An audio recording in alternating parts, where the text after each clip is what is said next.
and to the Finnish Minister, President in Office of the Council. The next item is the Council and Commission statements on the preparation of the European Council meeting. Oh, Mr. Tomasic, were you looking for the floor?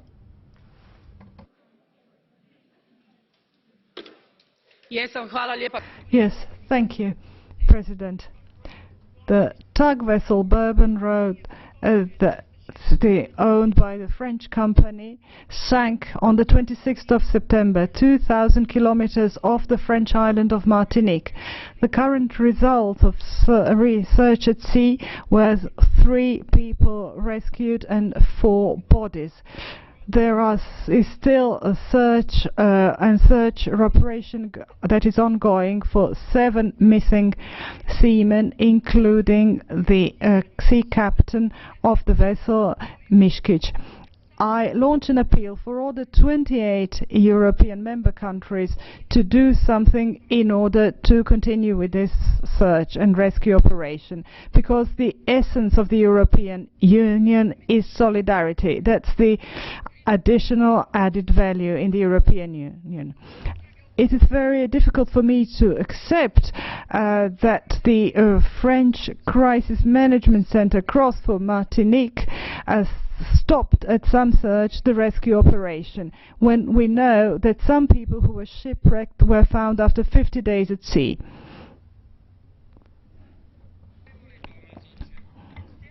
Ms. Tomasic, sorry, we are starting a debate. We're making a start to an extremely important debate. You should ask for the floor first on these points of information, but not when we've already opened an item on the agenda. And might I suggest the colleagues who are in the process of leaving the chamber actually remain, since this is a rather important debate.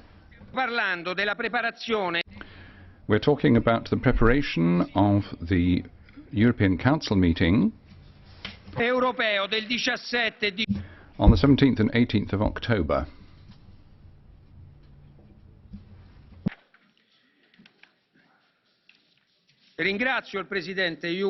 I'm grateful to the President of the Commission, Mr. Juncker, and Mr. Barnier, as well as Ms. Tuppurainen, the Minister, for joining us this afternoon.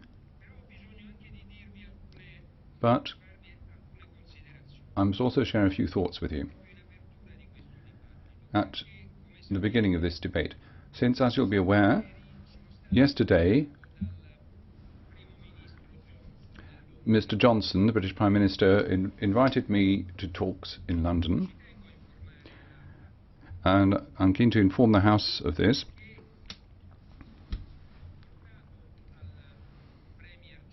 I took the Prime Minister the position agreed by the European Parliament at its last plenary sitting on Brexit. Despite having expressed a certain degree of faith and hope, I have to note that not much progress appears to have been made. Any agreement reached between the European Union and the United Kingdom, as you know, must be agreed not only by the House of Commons, but also the European Parliament. And so it is crucial for the Prime Minister to be familiar with our position. Our approach is extremely simple. We believe that an orderly Brexit, with the United Kingdom leaving with an agreement, is by far and away the best outcome. As I explained to Mr. Johnson, the European Parliament will not, however, accept an agreement at any cost.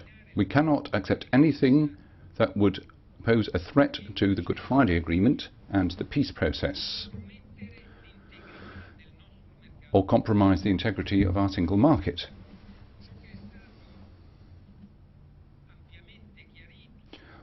Something which was clarified at great length in our resolution in September. The proposals put forward by the United Kingdom recently as an alternative to the original backstop arrangement is something which I told the Prime Minister, we do not regard at present as a basis which would allow us to reach an agreement. They constitute ideas rather than actual operable proposals that could work immediately. There are two alternatives to an agreement at the moment. We can have an extension or no deal. Parliament is, of course, open to the possibility of an extension if there are specific objective reasons for it. But requesting the extension is the prerogative of the United Kingdom. Regarding the possibility of a no deal, I've made it extremely clear that that would have been an extremely negative result. It would entail serious economic consequences for both sides, but in particular for the United Kingdom and its citizens. No deal, clearly, however, would be something, responsibility for which would be laid at the door of the British government. As far as the citizens are concerned, I reiterated to the Prime Minister, Mr. Johnson, that the European Parliament will continue to uphold the protection of their rights, whatever the outcome. This morning, I also had a fruitful discussion with Speaker Bercow, which I set out my view that any request by British institutions for an extension of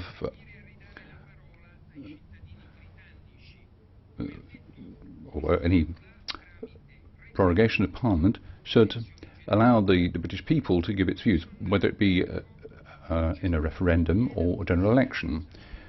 Speaker Bercow and I were very much on the same wavelength regarding the importance of the roles of our respective parliaments in managing Brexit. And we share an awareness that a chaotic exit of the United Kingdom from the European Union would work to the detriment of citizens on both sides. I do trust that no deal can be avoided at the end of the day.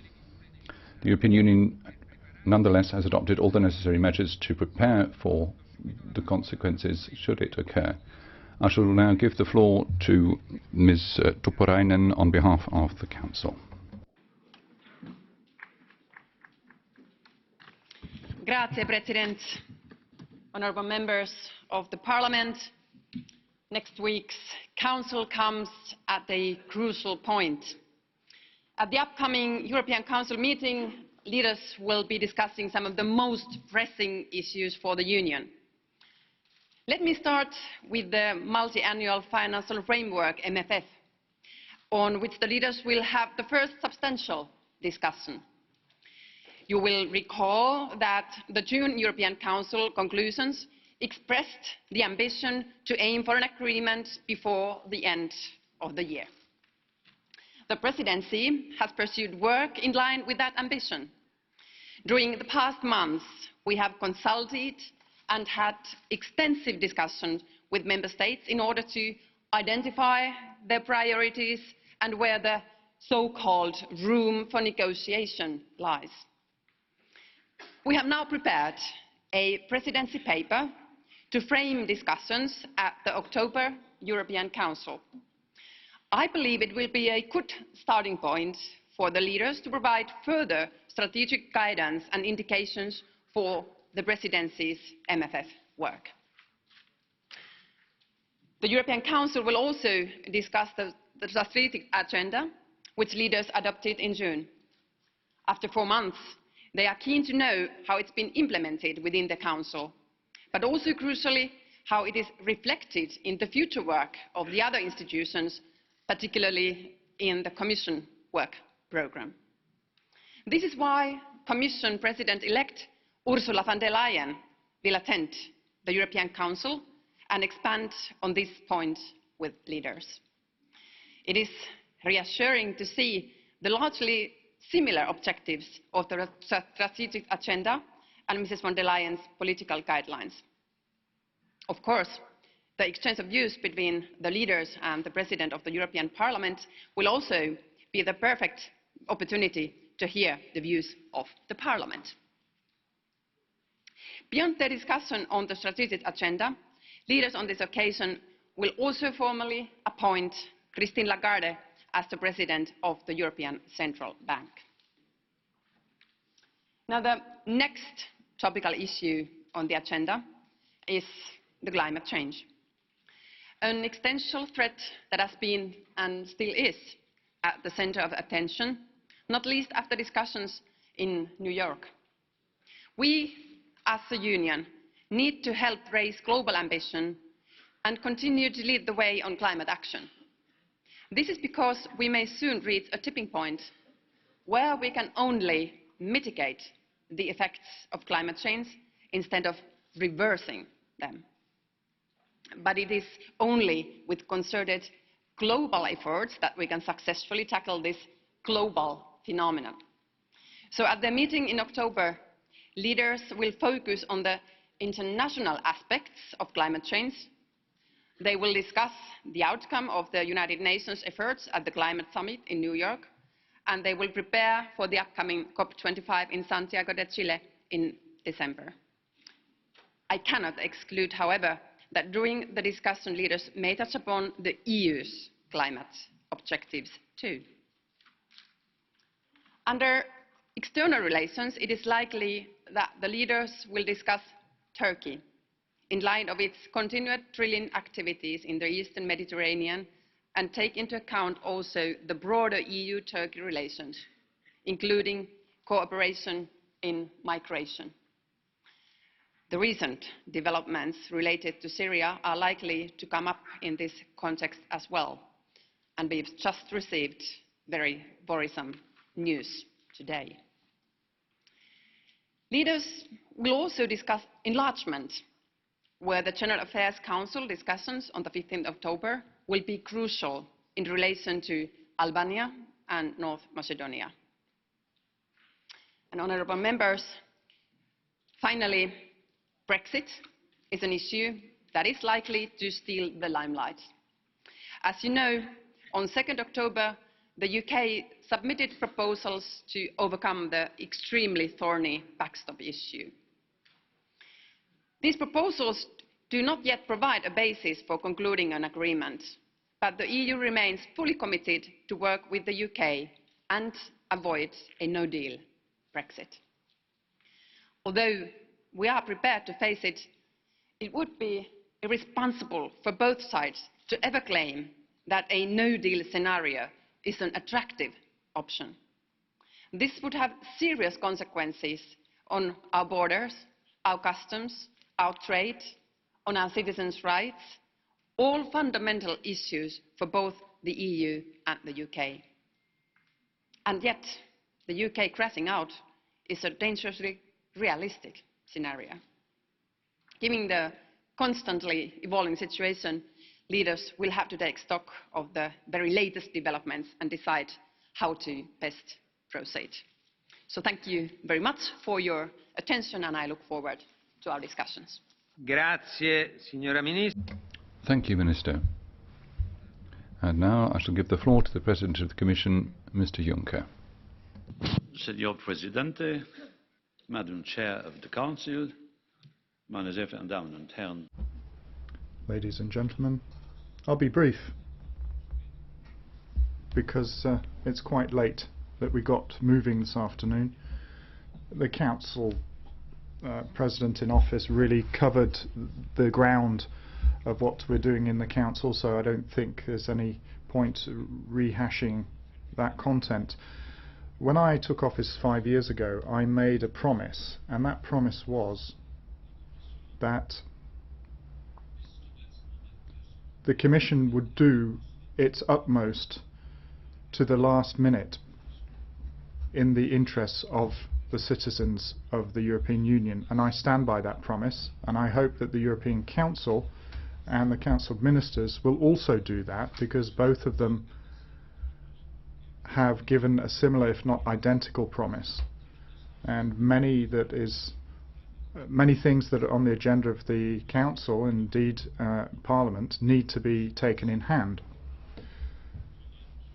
Now we have to sketch out the bases of a functional European Union for the coming years, and that means it's incumbent on us that the negotiations on the multi-annual financial framework be concluded. That in turn means that we must act decisively to fight climate change, and it also has as a prerequisite that we push for the stability of our regions and support that. What is important, indeed very important, that we have an agreement on the multi-annual financial framework.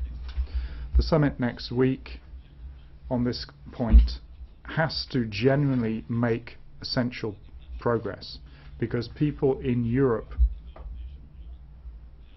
have to be able to rely on Europe running business properly. I'm dissatisfied because there's a great deal of fuss between the Member States and the Commission, between the Commission and the Parliament, that people are murmuring that we're not up to it, that we should talk less and make more decisions. Because when it comes down to it, it's important that we ensure that European researchers can carry on their projects. It's important that young people can start their Erasmus exchange years on time. It is also important that the infrastructure projects that we have planned can be brought to fruition. And hence the budgetary framework needs to be agreed on speedily. The Commission started relatively early. If memory serves, it was March, April, May of 2018 where we put forward our initial proposals on the multi-annual financial framework. And now we've had 18 months of debate without any recognisable advance. It's a shame that we've spent that much time and not come to a conclusion, because if we wait until the end of this year, the start of next year, it'll be too late to make sure that everything that's been planned can actually be put in train. Let us not commit the same error that we made on the last multi-annual financial framework, where we were still working until a month before the initiation of that MFF to actually reach an agreement, which meant we lost 2 years. From 2014 to 2016 we failed to implement what we had promised. Now I say that is enough. We have to press on. It's not about us, it's not about the institutions, it's about the people in Europe. Similarly, the challenges we face in the context of the migration nexus need to be dealt with. The Commission here back in 2015 also put forward proposals back in spring. There was a qualified majority in Council that adopted them, but they haven't been implemented. I would have preferred the European Council to have looked at this in earnest and made sure that headway was made. Migration is important. The multi-annual financial framework is important as well. And I say here, and will repeat tomorrow and whenever I'm asked to give my opinion, if you believe that the charges that fall to the European Union in the framework of the MFF can be done with just 1% of GNI, I'd like to say this.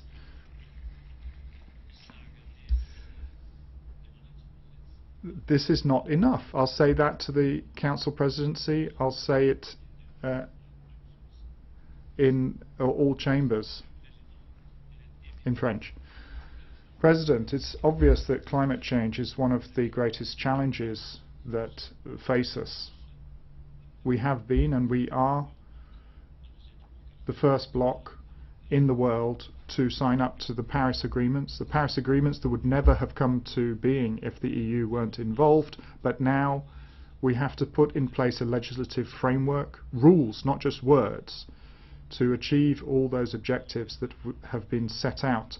and enshrined in the Paris Accords to stimulate investment, to encourage social justice, which is not a small problem either in transitional sectors. It's important that climate neutrality has to be achieved at the latest by 2050. It's also clear that global transition to achieve the Paris Agreement objectives has to speed up.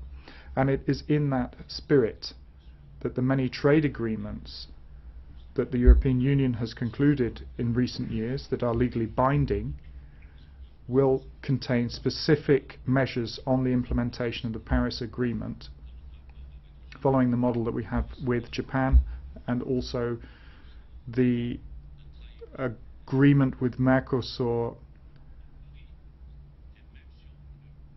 And even if you may doubt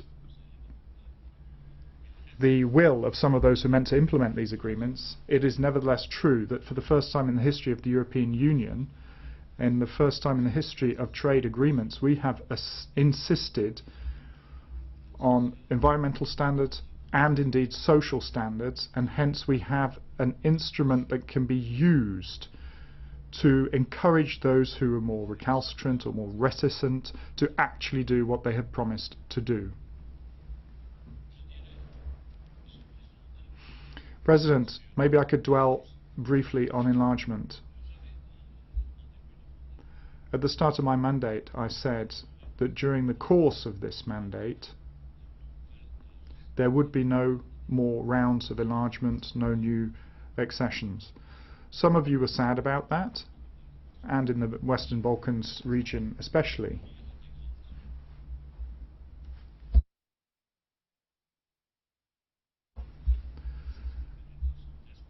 If we wanted to be responsible, then we had to be honest, and I think it was obvious that we couldn't have any enlargement rounds between 2014 and 2019.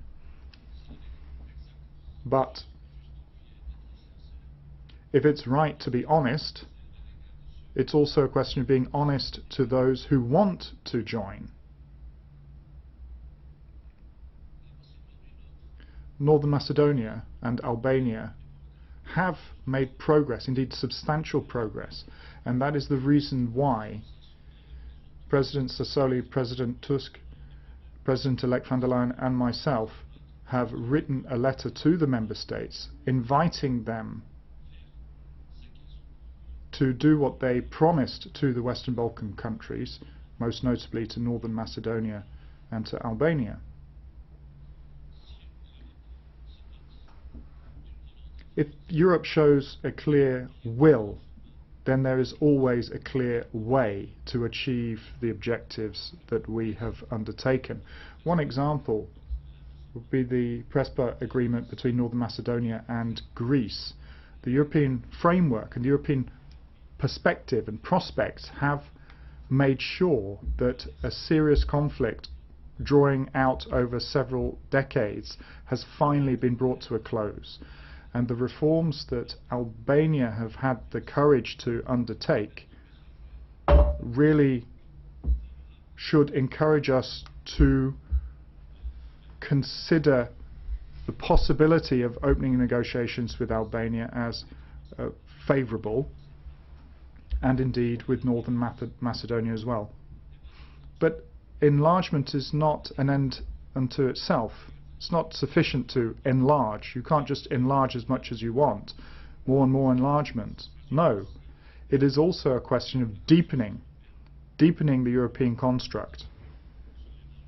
And we have to draw on the values that are common unto us, that we must never lose sight of, and those who join the European Union must never lose sight of. Worked on Turkey, which is characterized by relations with the European Union which are as complex and as important as ever.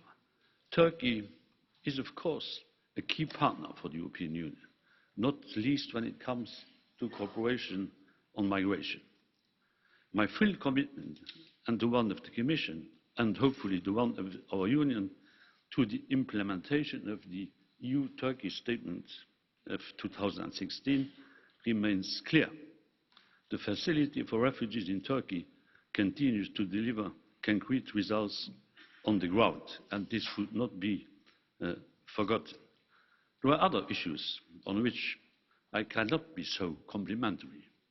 When it comes to Turkey's illegal drilling operations in the Eastern Mediterranean, I have to repeat that in this respect, in others too, but mainly in this respect, I'm a Cypriot, and I will remain in full solidarity with Cyprus. Turkey has security concerns at its border with Syria. However, I call on Turkey, as well on the other actors, to act with restraint and to stop operations already, as we are speaking, underway. This military action is not leading to good results, and we have to bring this to the attention of our Turkish friends. And I have to say, if the Turkish plan involves the creation of a so-called safe zone, don't expect the European Union to pay for any of it. A sustainable solution to the Syrian conflict can only be reached through a genuine political transition. President, dear honourable members, as the European Union moves forward, we must also deal with the departure of a member state. That was the choice of the British people, not the choice of the European Union, although we are respecting that choice. As it stands, we remain in discussion with the United Kingdom on the terms of its departure. And personally, I don't exclude a deal. We are, Michel and myself, working on a deal. And we are not accepting this blame game which started in London. We have not to be blamed. But we'll see in the next coming days how things will develop. My friend Michel Barnier will elaborate on this. I would like to repeat to the attention of our British friends that there is not only a parliament in Westminster which has to agree. There is a parliament here. Without the agreement of the European Parliament, nothing will be possible. I promise to be brief. As always, I didn't keep my promises. Grazie, Presidente Juncker. Thank you, Mr. Juncker, President of the Commission. Now, Mr. Barnier, you have the floor. Merci, Monsieur le Président. Thank you very much, President, Madam Minister, ladies and gentlemen members of Parliament. I will just add to what Mr. Juncker, President Juncker, has said. The British negotiators passed on their proposals to us. They have a competent and professional team. I think it's important to make that point. They have explained the situation to us. They have clarified a number of points. We have asked a lot of questions in the technical meetings that have been going on for the last few days. To put things very frankly, though, and to try and be objective, at this particular point, we are not really in a position where we are able to find an agreement. As you have said, President Sassoli, in a very clear and forceful way, on behalf of the Parliament to Prime Minister Johnson. The thing is, though, time is pressing. We are 1 week away from the European Council summit and just a few days away from the date of October 31st, which was agreed with the previous government to be the exit date of the UK from the EU in an orderly manner, which, as you have said, is much better than a disorderly exit. Now, why are we not in a position to reach a deal yet? The British proposals have led to 3 serious concerns. First of all, the issue of the border and checks on goods on the island of Ireland. Prime Minister Johnson has always been very clear in rejecting the backstop, which is a sort of insurance, a safety net that we had come to an agreement with Theresa May's government. So that's one point. Prime Minister Johnson acknowledges that regulatory alignment for goods is necessary between Northern Ireland and the EU. We agree on this point.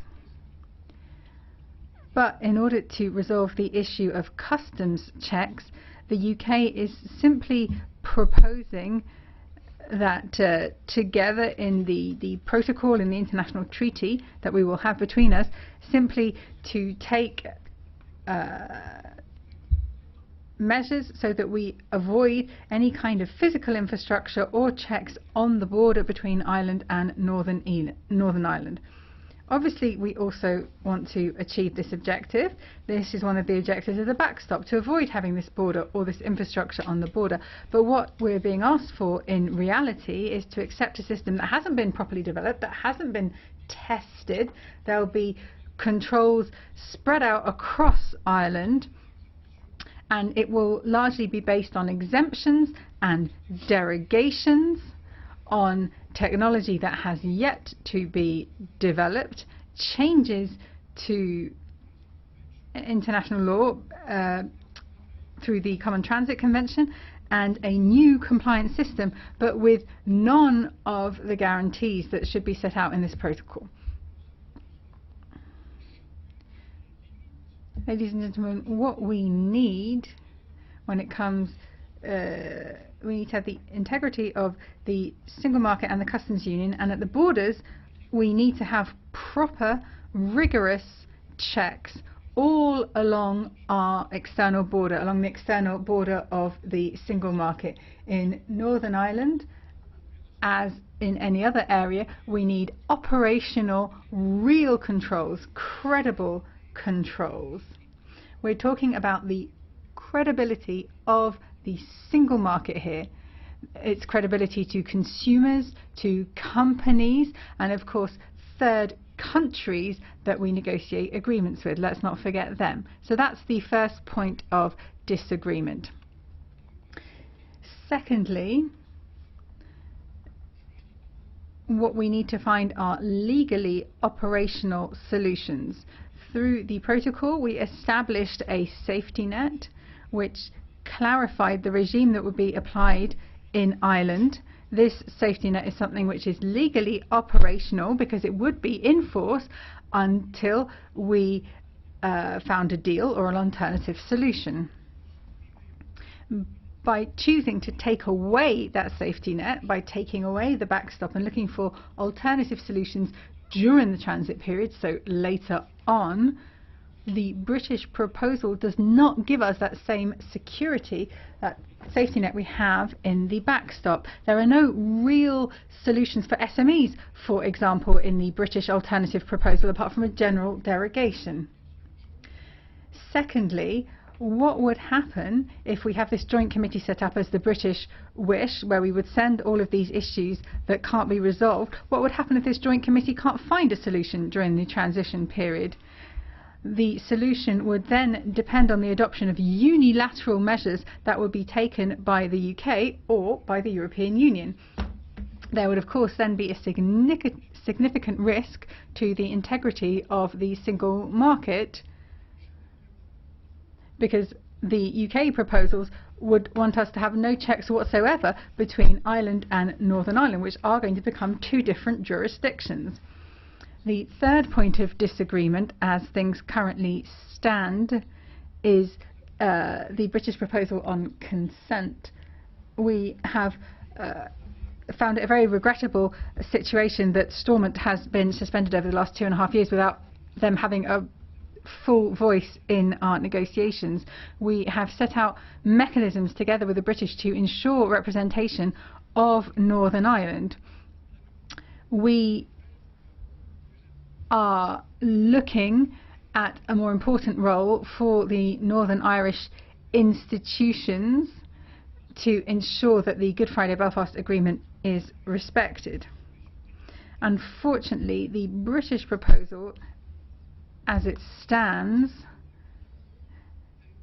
simply has the implementation of the protocol based on a unilateral decision from the Northern Irish authorities, who could decide right from the very start, so the day after the ratification of your Assembly for the withdrawal agreement, the Northern Irish authorities could unilaterally decide simply not to activate the proposed solution for Northern Ireland. Even if it were to be implemented, every 4 years they could call this into question. Ladies and gentlemen, members of Parliament, the proposal of the British government, as things stand, is not something we can accept. It replaces an operational, practical, legal solution by one that is simply a temporary solution. There are other issues which are of concern, not with the withdrawal agreement, but with the political declaration, which goes alongside and is very important because it describes the steps that will follow after Brexit. We hope with a deal, but even without a deal, we will have to rebuild everything that has been pulled apart. 44 years of integration and cooperation. We will have to rebuild our relationship in all these different areas: trade, university, aviation, fisheries, judicial cooperation, security. We are trying to set out what this future relationship will look like together with the British government in this political declaration. The Prime Minister is asking us to simply focus on a very basic free trade agreement and no other options which we had left open in the political declaration. He's also asked us to take out references which we'd agreed with Theresa May on a very important point, which is the level playing field. So having some basic rules in place. A basic sense of fairness, of loyalty, of rules for labour, for the environment, for consumer protection. So that is what we're being asked to do. So this is the request that we have, and what that leaves us is the risk of having just a very basic free trade agreement where there is regulatory competition, perhaps social dumping, environmental dumping, tax dumping. So on this particular point, I think when we look at our future free trade agreement with the UK, that is going to have to be proportional in terms of the commitment made by the British government to have a fair and level playing field. I don't think anyone in London or anywhere else should be surprised that the EU is committed to getting operational, legally sound and sustainable solutions in this agreement. Why? Well, it's very simple. Brexit, when it happens, that is something that's long term. I have been saying this for 3 years now. Brexit is creating specific, serious problems, first and foremost in Ireland. So when we deal with these very immediate, serious and specific problems, what we need is today operational, legally binding solutions, not tomorrow, not in the future, and they need to be solutions for both parties here. So in this moment where we are now, we will remain calm, we will remain vigilant, and we will remain constructive, and we will be respectful of the United Kingdom and those who lead it. That is our approach, and we hope with this attitude on both sides we will be able to come to an agreement that works for everyone. My team, our team, will be permanently cooperating with the European Parliament, with the Brexit Steering Group. I would like to thank in particular Guy Verhofstadt, and together with all of the Member States we will be available 24/7 in the upcoming days to try and reach an agreement. That is the approach I will take when I meet the Minister Steve Barclay tomorrow. I will very carefully respect my mandate as was given to me. Also bear in mind the resolutions taken by the European Parliament, which are also very important for me. So we will continue to work in that vein. Even though it might be very difficult for all of the reasons I've previously enumerated, I think if there is goodwill on both sides, an agreement is still possible. Thank you. Grazie. Thank you, Mr. Barnier. We will now hear the views of the political groups. Mr. Weber, the leader of the European People's Party group. Of course, at this stage of the debate, we can't take any blue card requests. Mr. Weber, you have the floor. President Sassoli. President Sassoli, President Juncker, Mr. Barnier, President in Office of the Council, ladies and gentlemen.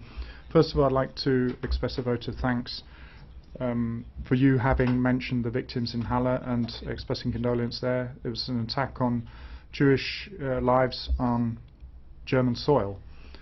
And for anybody, but especially for me as a German, it is shocking to hear that. So thank you, first of all, for having condemned this horrific crime that's been committed. I'd like to thank the police as well, anti-Semites, and anybody who wants to question freedom of belief are not just our opponents, they are our enemies. Everybody here is called on to stand up and say no to anti-Semitism.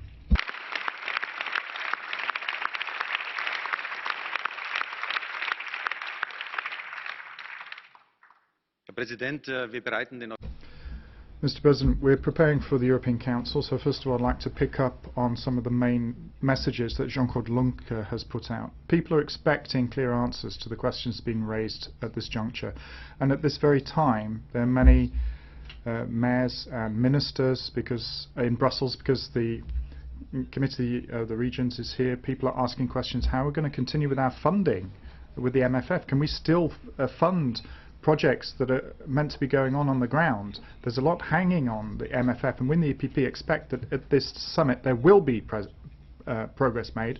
I'd like to thank the Finnish presidency for the headway that has been made, but the bosses will have to make sure that things get done. We have to be clear that the MFF discussion is not one about a percentage. It's not about that figure. The MFF discussion is a discussion about the political projects that we want to see implemented. And if certain countries in the European Union insist to carry on solely talking about the percentage, then we have to hold up to them that what we would achieve with that percentage means we will not be able to have a master plan for Africa, we will not be able to strengthen Frontex, we'll not be able to attack the fight against cancer in any serious matter. We won't be able to achieve what we're asking ourselves to do, and we'll have to start cutting money for projects that are being planned. So we need clarity on all of these points, so I hope the Council will make efforts to reach a conclusion there.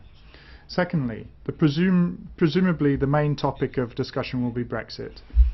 And first of all, it's not the question of the content that I'd like to dwell on, because Jean-Claude Juncker and Michel Barnier enjoy our full support, and would like to thank them in trying to keep Europe together and setting out the clear lines. And they can count on our support in future as well, and I think they're aware of that. What concerns me more is the style that we've heard of debate. Yesterday, a telephone conversation between Angela Merkel and Boris Johnson, and this blame game was happening, with people pointing the fingers, making no headway. We have to ask, what is going on? What is going on in our foundations when party politics becomes more important than the interests of a country? And I think that's what the negotiations ought to have been about.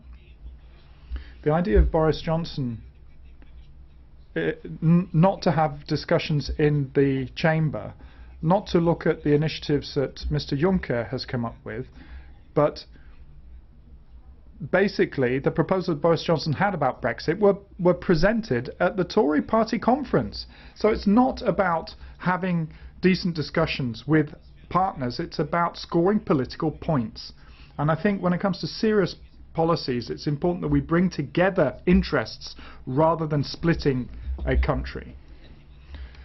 Ladies and gentlemen, another topic the EPP is concerned about is trade policy. Maybe I can just touch on the fact that we have WTO decisions to take, and between the US and the EU I hope things will work out. We'll find a common way that will not lead to a trade war, because a trade war would please others, but certainly not the EU and not the US either, and that's why we need to extend a hand of friendship to try and resolve these conflicts. A final comment on the issue of Turkey, which is something we'll have to deal with. The list is getting longer and longer. Illegal immigration is increasing, and it seems that the Turkish authorities are not putting pay to that. We have problems in Syrian waters where illegal activities are going on, smugglers and traffickers. We also see that there's a form of a backstop solution being applied there that is bringing in illegal products to the European market. We have military activities which are extremely concerning, where we know that the Kurds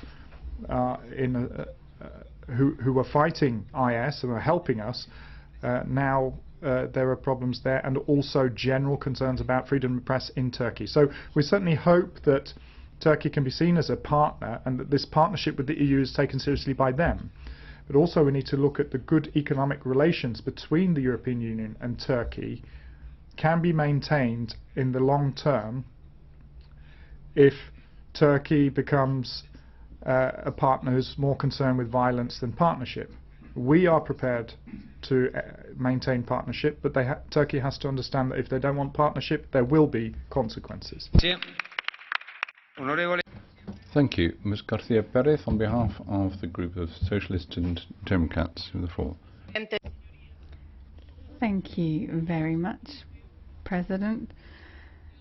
Our next European Council meeting is going to be debating a series of key challenges for the EU. The next multi-annual financial framework, Brexit, and of course climate change. We are trying to create a closer Europe between our peoples, but this will only be possible if we can have a sound financial framework. The Parliament will be voting on a resolution tomorrow which will affirm our commitment to our priorities and our commitment to the 2021-2027 upcoming financial framework. It is key to have additional financing so that we can stick to these commitments that have been taken by the President-elect of the European Commission, and to ensure a fair environmental transition. We have been waiting for almost a year to take up negotiations with the Council. All that time we have wasted. So I hope we can take up negotiations as soon as possible for the next MFF. This financial framework is decided through co-decision. That means we will not accept any attempts by Council to undermine the prerogatives of the European Parliament. We will also not adopt the next MFF if we do not have an agreement beforehand on the reform of the own resources system of the European Union. We need an ambitious budget. That's the only way that the EU can achieve the objectives of its strategic agenda from 2019 to 2024. Within the framework of the strategic agenda, the heads of state and government have a responsibility to urgently deal with the upcoming priorities. Developing the European social pillar, that's a real priority if we want to make any progress towards a fairer Europe. We also need to reform the Dublin system in terms of asylum and migration. We need to incorporate the Sustainable Development Goals into the European semester. We also need a climate neutral Europe by 2050.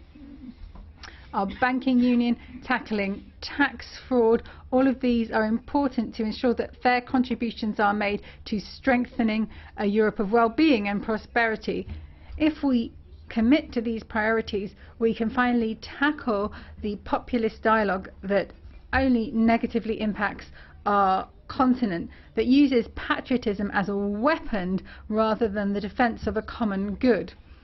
This is the same type of narrative we hear from Prime Minister Boris Johnson. Great Britain was a leader and has now become a country of ignorance. We will not accept replacing the protocol with regards to Northern Ireland instead of the backstop. Let's be clear, the Social Democrats will only support a proposal that avoids any kind of border between Ireland and Northern Ireland. Any type of solution should not be one that calls into question the integrity of our single market, our consumers or our companies. Our political family is firm on this point, as we said in the previous plenary when we adopted this resolution. We would accept an extension to Article 50 to avoid a no-deal Brexit because we feel this would be negative for all of us. Let's be very clear, all of us, for Europe, for the UK and for all our citizens. There are certain points which are really key at the moment. Tackling climate change. The recent summit on climate change in New York made it very clear that the EU can be a real leader here, which is sorely needed. Tackling climate change and complying with the Paris Agreement and meeting the Sustainable Development Goals are all vitally important for the European Union and for developing countries to be able to tackle the devastating economic, social and environmental consequences which are caused by human activity. If we can consistently apply our internal and external policies and have a strong financial framework in order to put in place adaptation and mitigation measures, this is going to help us reduce global warming. On the 17th and 18th of October, there is a real opportunity for the heads of state and government of the European Union to resolve these problems ahead of us. The European Parliament is ready. It's now in your hands.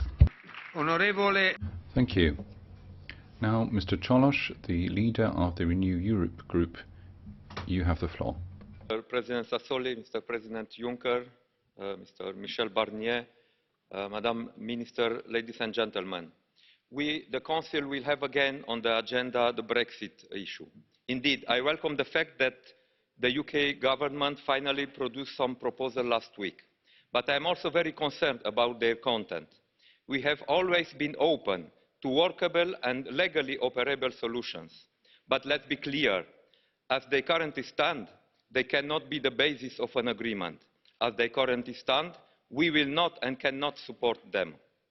Any new UK proposals need to respect the Good Friday Agreement, protect our citizens and the integrity of the single market. We have grave concerns about the UK proposal, not least fueled by the latest recrimination arriving from London. This is not and should never be a blame game. We still have time to avoid a no-deal situation that would be catastrophic. En parlant maintenant du budget, qui est aussi...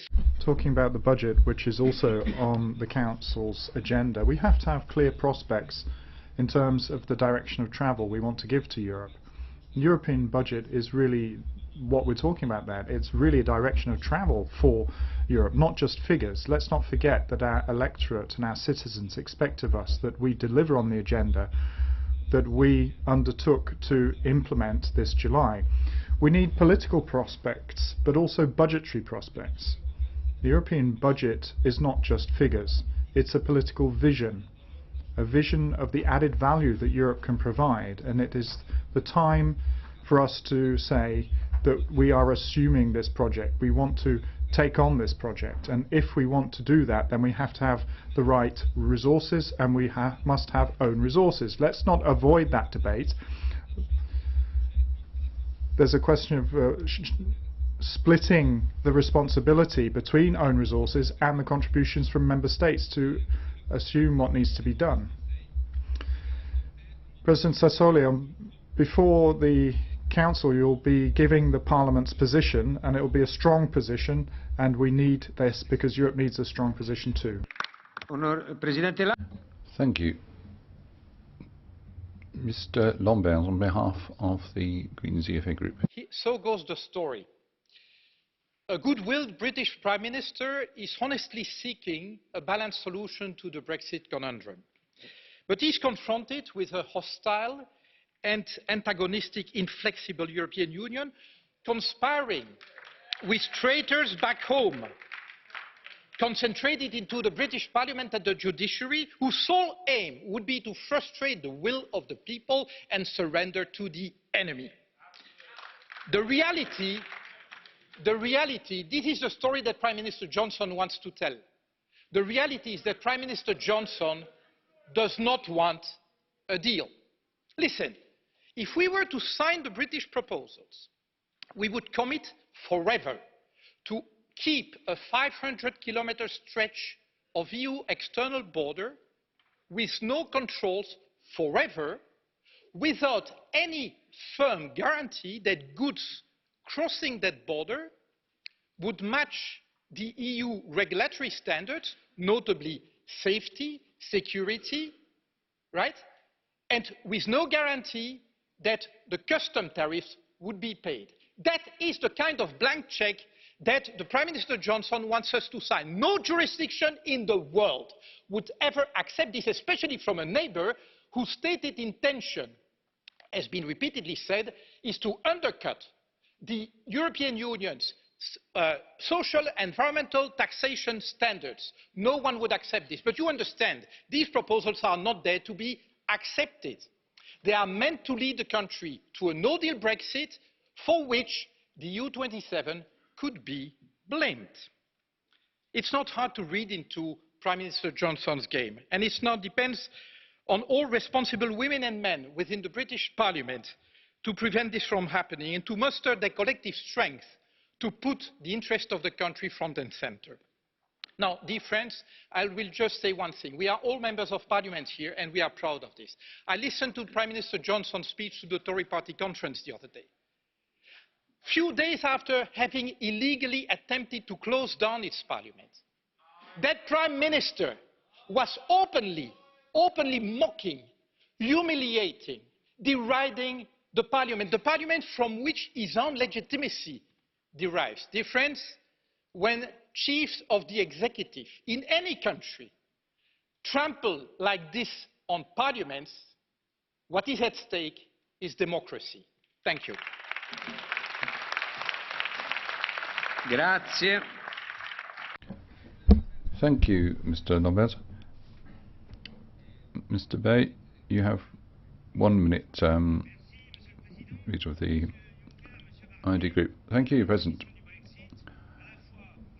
Mr. President, Mr. Barnier, you're saying no to Boris Johnson's proposal, but you're also saying you're against no deal. You refuse the British government's position, although clearly it's one which is balanced and would make it possible at one and the same time for the UK to leave the European Union and the customs union, the democratically expressed wish of the British people 3 years ago now, while at the same time it respects the Good Friday Agreement. You are presenting the backstop you negotiated with Theresa May against the will of the British people as a safety net, but you know very well it's a lot more than that. In practice, it means it's a way of keeping the UK in all the mechanisms of the European Union with the same financial contribution as ever. And the situation could be if the thorn issue of the Irish border remains. You know this is unacceptable to the British people and the majority in the House of Commons. It will lead to a blockage that you will be responsible for. In the context of the multi-annual financial framework to be debated at the forthcoming Council meeting, there are two stumbling blocks.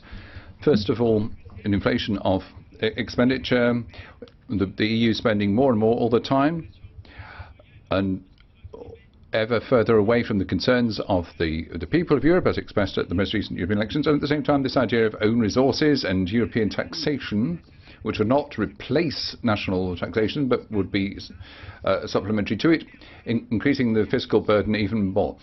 And lastly, Mr. Macron, amongst the heads of state, and Mr. Timmermans and the Commission both recently expressed the idea that the so-called rule of law would determine access to community funds. Just follow my raised eyebrow. Clearly, this is geared towards peace and law and justice in Poland and Fidesz in Hungary. The countries with the largest majorities in elections, those with the strongest democratic legitimacy, which the Commission should therefore respect, given they'll never have that democratic legitimacy. And this at the very time when the European Union refuses to make aid granted to African countries subject to them getting a handle on migratory flows. They're trying to pillarize these countries and deny them resources they are perfectly entitled to, because supposedly they were failing to respect what they call the rule of law, which is something which in fact they're using as a political instrument. The President. Thank you, Mr. Fito, Co-President of the European Conservatives and Reformers Group. Thank you, President. I listened carefully to previous speakers, as well as Mr. Juncker, the President of the Commission, and other representatives. The starting point is this. Not much has been said about enlargement, however important it has been. What about the very important issues that we face now, very serious emergencies? I've heard political considerations. I've heard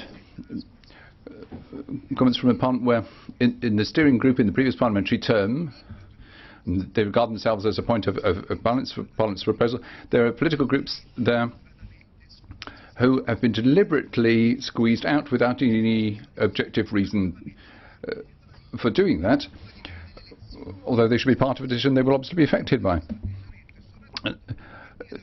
So your starting point should be this. We've heard today what Mr. Barnier had said regarding the complexities of the position, but there's something unavoidable. We have to find an agreement with the United Kingdom, and that means that we must continue to have strong economic and social relations with the UK. That's why it's unacceptable that some feel it's still acceptable to insult the Prime Minister of a country. You may not agree with his position. You may not be happy with the agreement, but you need to find an agreement. Because the point is, this country has a government. Maybe some of the political groups in this House don't like it, but until any evidence to the contrary is forthcoming from elections, this is a government which has legitimacy for its decisions, and that warrants the respect of the component parts of this Parliament. Now, on the multi-annual financial framework, may I say very clearly that we need to speed up our work. It's particularly important to have a clear time frame for solutions without increasing fiscal pressure, because that will have an impact on the whole future work of the Commission. Much has been said about the struggle on climate change. Well, we don't want extreme positions to be our starting point. We should start from the need to adapt our productive system, our industrial system in Europe. There's an undoubted need for that. Lastly, migration hasn't been mentioned at all. The meeting of Home Affairs Ministers in Malta came up with all sorts of announcements. I'll say no more on that, but just yesterday we've heard that for the umpteenth time people are not practicing what they preached. So we need some palpable responses to this crisis. The President. Thank you, Mr. Fito. Mr. Schildervan now for the European United Left Group. Thank you very much, President.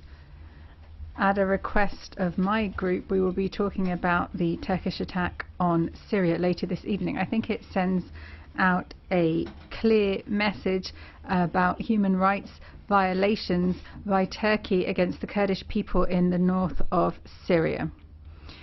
Let me come on to the other urgent political issues before us. Brexit. We have said there would be an agreement to an extension if such an extension were to be requested. We're just waiting to see if they will comply with British law and ask for such an extension in the coming days. Council will then have to make a decision. We hope they will grant such an extension, because a hard Brexit crashing out in this way would mean very serious consequences for all of us. There would be tough political questions such as how to protect the peace process in Northern Ireland and how to protect the social rights of millions of Europeans. These responses have not been given yet to all of these open questions. Colleagues, there are also more positive things that are happening in British politics. We're talking about Extinction Rebellion here, something that's been successfully exported around the world. We see it in Amsterdam, in London, in Paris, and in a number of European cities. So in light of COP25 in Santiago de Chile, I think that we in the European Parliament need to maintain a policy that really tackles this urgency of climate change. So we would call on the Commission and the Council. This is something that has to be done now and has to continue to be EU policy. We need to look at the Paris Agreement, the Sustainable Development Goals. Just a small change of topic now on the MFF. We want to see this money being given out for sensible projects. We should be closing tax loopholes that exist, and with that extra funding we could take it, we could invest that in socio-environmental projects, we could create quality jobs, we could deal with the digital transformation, we could tackle inequalities, climate urgencies, rather than the increasing militarization of the EU. And then hopefully you can keep your promises in the future, Mr. Juncker. Onorevole De Lucy. Thank you. Mr. Lucy from the unattached members, you have 1 minute. Thank you very much for the floor. Let me make this very clear, Mr. Sassoli. You have no right to go and speak with the UK Speaker, having conversations that are directly interfering into our domestic politics. It exposes your intentions to intervene at all levels to stop Brexit. It is immoral. Shame on you. And Mr. Barnier, I note throughout your speech, sir, you kept referring to the British negotiators as just British. We are the United Kingdom of Great Britain and Northern Ireland, and that will never change. Brexit was not a rejection of Europe or our wonderful European friends. It was a rejection of the anti-democratic nature of EU institutions, and you confirm to us every day it was right to leave. Thank you.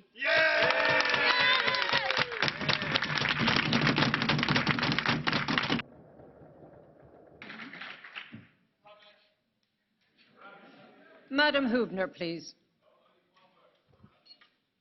Thank you very much, President, dear colleagues. I understand that the political situation in the UK is, to say the least, challenging.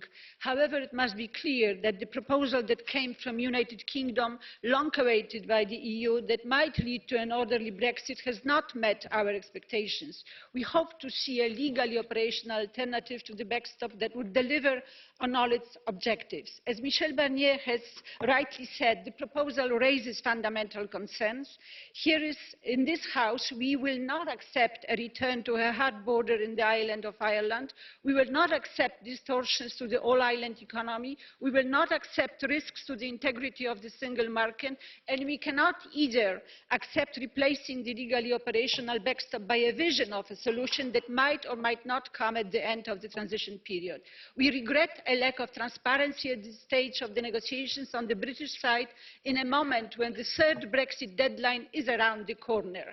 The negotiating team has has shown enormous amount of flexibility over the last years and is prepared to work around the clock to find a deal, so there is still a chance. But a significant movement from our British friends is needed. But I'm not convinced anymore, as many of us here, that the UK government wants a deal. So let me finish underlining that this unprecedented political process of Brexit continues to have a massive negative impact on citizens' lives, and in this context let me say that negotiating future relationships should not be allowed to start before citizens' rights are legally guaranteed. Thank you.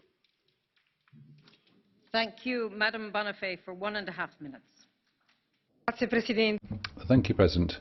A lot has been said about Brexit, as is only right and proper, but I'd like to remind you that under the other items on the Council's forthcoming agenda, there's climate change and the international agreement. I'd like to focus on that.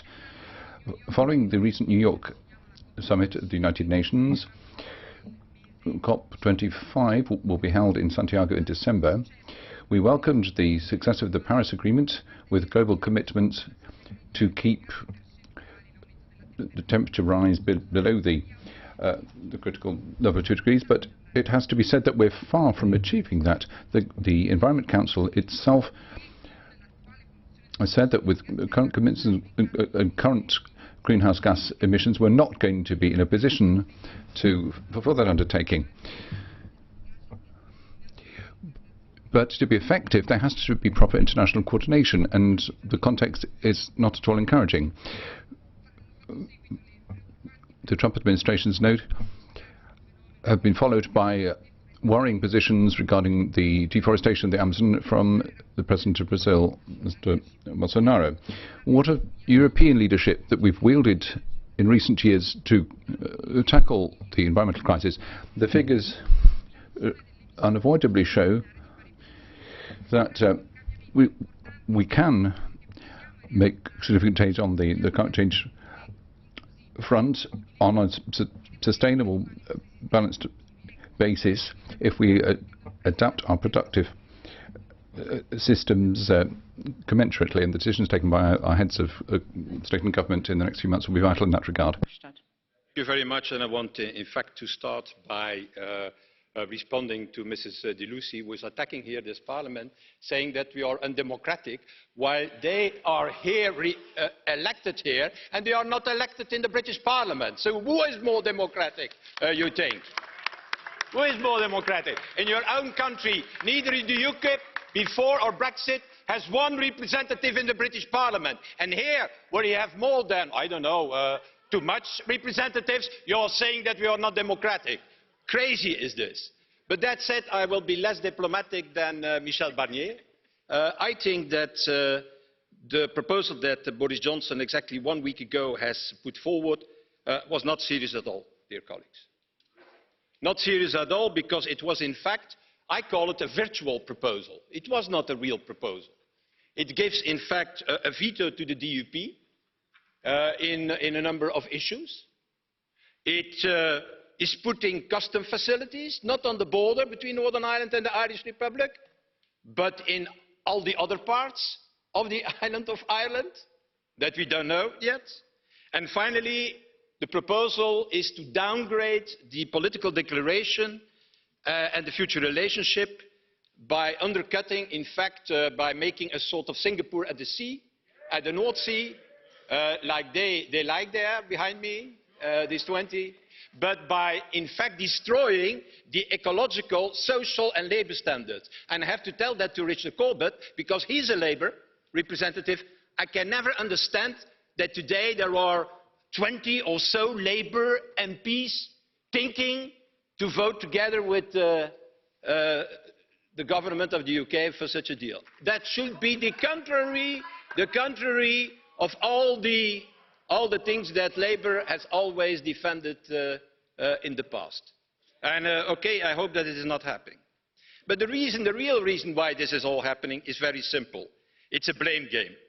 A blame game against everybody. A blame game against the Union, against Ireland, against Mrs. Merkel, against the British judicial system, against Labour, against the Lib Dem, even against Mrs. May. The only who is not be blamed is Mr. Johnson himself, apparently. But all the rest are the source of our problems. That is what is happening today. And all those who are not playing his game are traitors, or a collaborator, or surrenders. Well, in my opinion, dear colleagues, the real traitor is he or she who risks bringing disaster upon his country, its economy and its citizens by pushing Britain out of the European Union. That's, in my opinion, a traitor.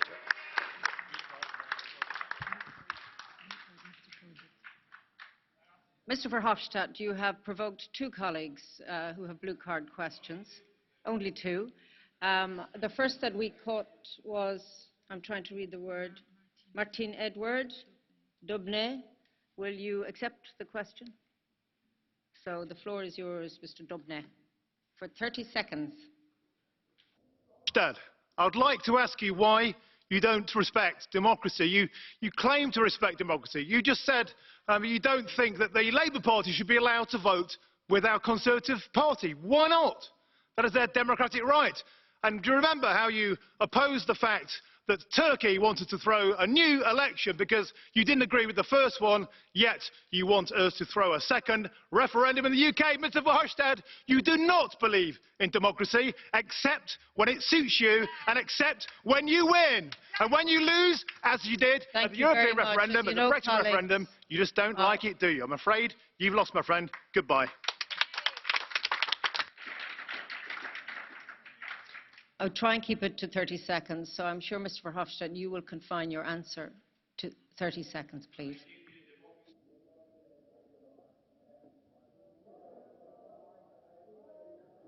The mic appears not to be working. Democracy, you can change your mind. And I have this, no? Yeah. And I have only a small impression. I have a small impression that in the meanwhile, the majority of the British citizens have changed their mind. Sorry, colleagues. Please listen to the answer and try not to holler. There's no need for it. Mr Corbett, I think in fairness I will ask, will you accept a question, Mr Verhofstadt? You're in demand. Like Mr. always. Corbett. Yep. Okay, go ahead. Democracy. 30 seconds. Curiously, Madam President, Mr Verhofstadt asked me a question during his speech about a small number of Labour MPs who've written to President Tusk urging a deal and compromise which they might vote for, not this deal by Mr Johnson. But another way to stop Mr Johnson, of course, would be to vote no confidence in the House of Commons and put Jeremy Corbyn in number 10. But it's the Liberal Democrats who are opposed to that. They say they'll do anything to stop Brexit, but they won't even put Jeremy Corbyn in Downing Street as a temporary government. I'm sorry, Mr Corbett, it wasn't a question. I'm not sure, Mr Verhofstadt, can you make a question out of a statement? To make it into a question, but I don't think that it is in this House that we have to discuss the internal affairs of the Labour Party and the British Parliament. Okay, you have succeeded in irritating both sides of the House, Mr Verhofstadt, so it's a balance. Although I have to say, as I said, indeed, that was my remark, incredibly balanced. So calm down to my right, please. Our next speaker for 1 minute is Madam Chowns. Thank you. Colleagues, let's focus on common ground, shall we? For the third time this year, my country is looking over the cliff of a no-deal Brexit. But the difference is that this time, our own UK Prime Minister is trying to drag us, kicking and screaming, over that cliff, against the wishes of the large majority of UK citizens, and while trying to place the blame on anybody but himself. But nobody is fooled, not in this House and not back home. We know that the EU has been bending over backwards, actually, to Excuse avoid... me, madam, really, just a second. Can I just say to my right honourable friends, could you stop the tittering and giggling and pay respect to the speech, even if you disagree with it, because it's really very childish, the behaviour at the moment. So, madam, will you please continue, and I hope you'll get the respect of the House. Thank you. Thank you. We know that the problem is not in the EU, but in number 10 Downing Street. UK citizens are now raising their voices loud and clear, Young people, especially, are calling on us to remember, all of us, it is their futures that hang in the balance here. We must hear their voices. Colleagues, we are all tired of Brexit, but we know Brexit will not be over if there's a no deal. It will just be the start of years more painful negotiations because we have to have a deal one way or the other in the end. There is a way forward. We need more time so that when the Brexiteers finally between themselves agree on what a deal is, that deal goes back to the people so that they can have the final say in a people's vote. Thank you. Thank you. For 1.5 minutes, Mr. Moyton. Frau Präsidentin. Madam President, President Juncker, Mr. Barnier, maybe I could just address a different side of things. I'm somewhat disappointed about what was said concerning the telephone call between Ms. Merkel and Mr. Johnson. I did hear Ms. Merkel said that there would be no problem if they were to leave, but for the UK, according to the Chancellor, there are different rules that should apply. The UK, she says, can leave if Northern Ireland is left for eternity in the customs union. So basically, Merkel would like to divide the United Kingdom. So you wouldn't have a united kingdom, you'd have a disunited kingdom. I find that approach absolutely incredible. From Miss Merkel, who grew up in a in a country that was divided, I would say in good British English, how dare you? We know that no deal is possible if you're going to undermine the independence of the UK. Now, maybe you should look at the border between Norway and Sweden. That's perfectly possible in negotiations, or if you were to extend the Article 50, maybe we could draw solace on that. Let us be honest finally and accept that the EU institutions should do everything to they're actually doing everything to stop the UK making an orderly exit. And we're actually also pointing the finger at the UK and blaming them. Of course, the UK, if it is to kowtow to the EU's demands, there won't be an orderly exit. And in political terms, once they do leave, I think it will be a liberation for them. Minute, Mr. Church. Buenas tardes, gracias, Presidenta. Good afternoon. Thank you, President. The moral superiority and arrogance we've heard from the Socialists and Democrats leads those of us who are firm proponents of the European Union rather apprehensive. We believe in sovereignty and subsidiarity, but nonetheless we believe in the European Union, but we're dumbstruck by what we've heard from Mr. Verhofstadt, for example. He appears to have no respect whatsoever for the views of anyone who begs to differ from him. This swagger is a constant when a country has expressed its views and asked to leave the European Union. Another example of arrogance when we talk about the climate is this moral superiority certain radical groups are asserting, who have been whipped up by the media and the European Union itself indeed, to try and impact on the daily lives of ordinary people, blocking streets, stopping people going about their daily business. There's a danger of radicalization here being fed into by the European Union, and we have to be very careful about this. Just think of what happened with previous processes of radicalization. 1 minute, Ms. Anderson. On the 29th of April 2017, the European Council sent a strong message to the people of Ireland. EU heads of state said, in accordance with international law, the entire territory of such a united Ireland would thus be part of the European Union in the event of Irish unification. The constitutional setup in the north of Ireland rests on continued consent. Opinion poll after opinion poll shows that Brexit has evaporated the consent for the North to remain connected to Britain. The British Secretary of State has both the discretion and the duty to call a unity referendum if it appears that a majority would likely vote for Irish unity. Every recent opinion poll shows that there is a majority favouring reunification. Tonight in this Parliament, Professor Colin Harvey and Barrister Mark Bassett will launch a report at 7 p.m. on the role of the EU and Irish unity, planning and preparing for constitutional change in Ireland. This is the sensible solution to the Brexit mess, both for Europe and for Ireland. Thank you all. For 1 minute, Mr. Lagos.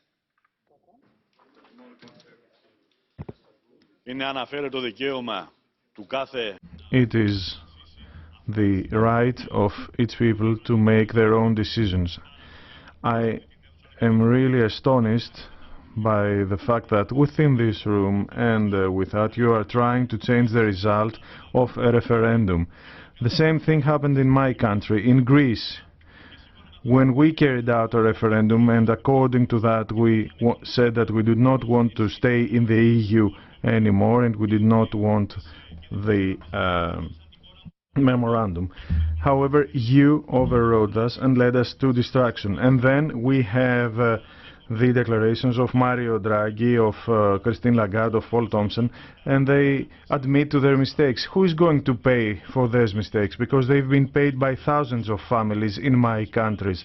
There are people going hungry, there are people that have killed themselves, and all you are doing is going on about theories. Let the British people take their own decisions and not go through what we went through. And one more thing, I would like to say a thing concerning the hypocrisy of most of the people in this room and the Turkish invasion in Syria. Well, how dare they bomb innocent people?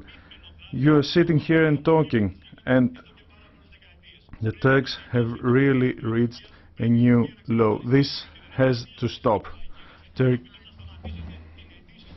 need to stop helping Turkey. As you know, colleagues, we are running behind schedule and there is an extension to our agenda for this evening. So please try and respect the time and make your point in the first minute rather than the second, especially if you only have 1 minute. I do believe there is a blue card request. Madam Grappini would like to put a question to you, sir, if you're listening. Mr. Lagos? He's not listening, so I think we'll just leave it at that. Yes. Question. You will accept a blue card question? Yes, Thank you. reverse. Madam Grappini, will you please confine it to 30 seconds? Thank you.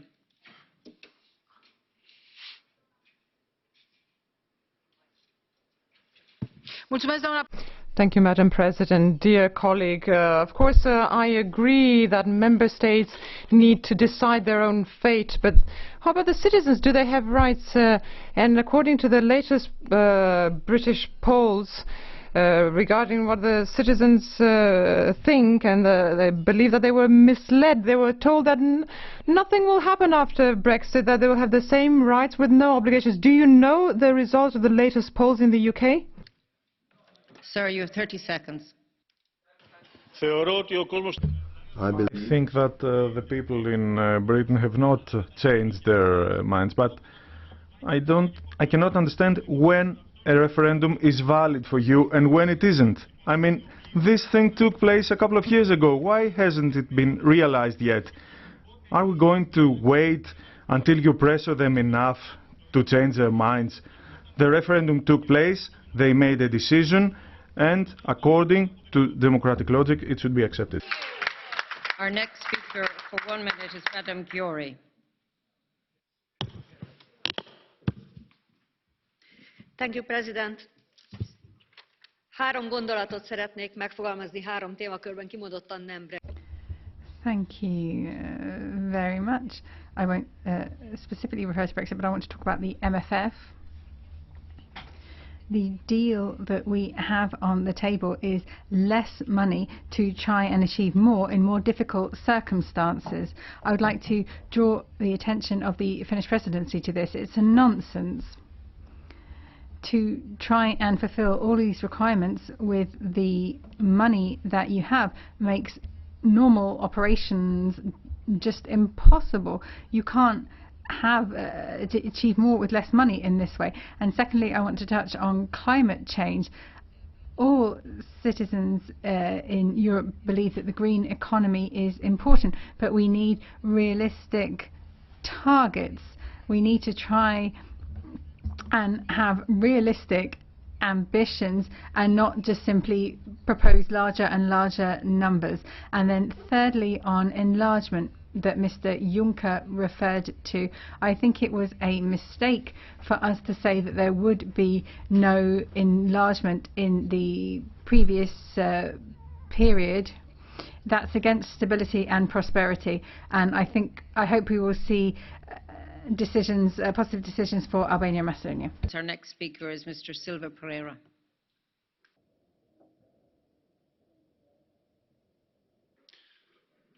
Thank you, Chair. The proposal made by Mr. Johnson is really not a convincing basis for an agreement. In a way, it looks like that Mr. Johnson is trying to sell us a very nice house with swimming pool. The only problem is that it might not have a swimming pool after all. In fact, the proposal offers a regulatory alignment of Northern Ireland with the single market. But is it a real offer? No. In fact, it depends on an unilateral consent given by the Assembly of Northern Ireland before the entry into force and thereafter every 4 years. Then the proposal says that Northern Ireland will be out of the customs union, but still we will have an open border based on alternative arrangements. But are those proposals workable? Are we, in fact, before a real offer? No. The truth is that those alternative arrangements would still have to be arranged by a joint committee. So the proposal itself is unworkable. It's not a basis for an agreement. And so now that we are approaching the Council, our resolution adopted here in the European Parliament remains valid. If no agreement is reached, then we, the European Parliament, we will support an extension of Article 50. For 1 minute, Madam Netchinga. Thank you, Madam Chairman. As a proud British citizen, I am ashamed of our government and the way it is treating both its citizens and democracy. Boris Johnson has misled the entire country, including our Queen. He is not to be trusted by anyone in this Parliament or in the Commission. The EU has shown great patience already, for which I am grateful. And now British politics is being recast. Boris Johnson has lost his majority in Parliament. The European election results and every opinion poll show a majority for Remain. Once Britain has an extension, a cross-party majority in the House of Commons will eject Johnson from office. We would ask you for as long an extension as possible so that a new government will be able to hold a new referendum and the UK will find a solution. And if Boris Johnson and the Brexit Party are so confident the British people have not changed their minds, why are they opposing such a confirmatory vote? The British people do not deserve to be punished for the duplicity of their current Prime Minister, and I ask you to give us as much time as possible so that we can fix this mess. Thank you.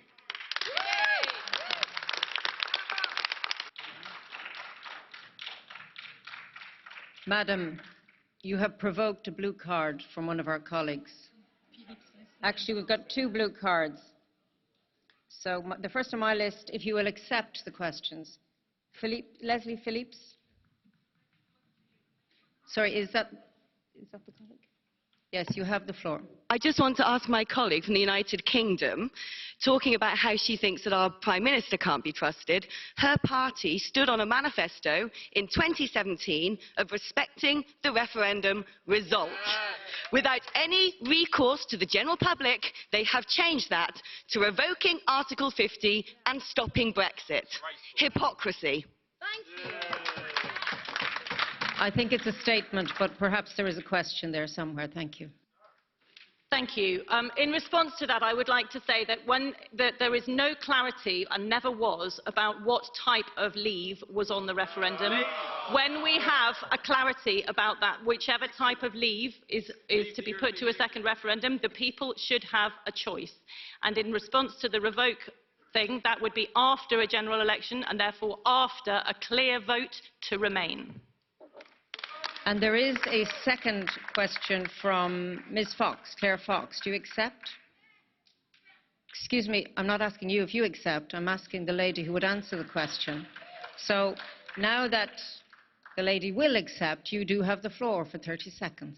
And as you know, I'm very strict on 30 seconds. Thank you. If you are so confident in your politics, why don't you let us have a general election? Why do you, the Lib Dems, refuse and vote against ordinary voters in the country going to the polls? You've said you won't let them do it until you've taken something off the table that you decided on their behalf, anti-democratically. You are neither liberal nor democratic, and you say you're ashamed of the Parliament. I'm ashamed that you're a British MEP. And that's my final not a question, but it's a It was a statement. question. Actually, is she no. ashamed? Well, I'll allow you answer that, because I dare say you'll have a good answer. I'm very ashamed of some of the things that have been put out recently by Leave.eu. On the point of our Parliament, I think our Parliament is well overdue for a general election, but to remove the UK from to crash out during the course of that election, when there seems to be a majority in the UK for Remain, would be an appalling travesty of democracy. So we must secure the extension before we have the election, and then bring it on, and we will win far more MPs, and always have done, than the Brexit Party. We now move to our next speaker for 1 minute, Mr. Majid. Friends, Assalamu alaikum. As we all already know, Boris Johnson is a liar, a charlatan, a racist, a national disgrace, an enemy of democracy, a selfish saboteur, a puppet to an unelected bureaucrat, and as a grandma even in his own constituency says, a filthy piece of toe rag. So to Juncker and Mr Barnier and the other EU leaders, give Boris nothing and give the British people everything, especially the young. Give them your solidarity, your unwavering support, and your sincere promise that you won't ever abandon them to the fantasies of the insecure, delusional, tiny British elite that is summed up by Boris Johnson. And Madam Chair, I have constantly and frequently criticised the EU on countless occasions, and believe me, that's not going to change. But our future is here in this Parliament. But our future is here in this Parliament. This is the European Union that turned ash, smoke, hate, horror, death and destruction into an ode to joy. And my name is Majid Majid, and I'm proud to be a British, Somali, African and a European.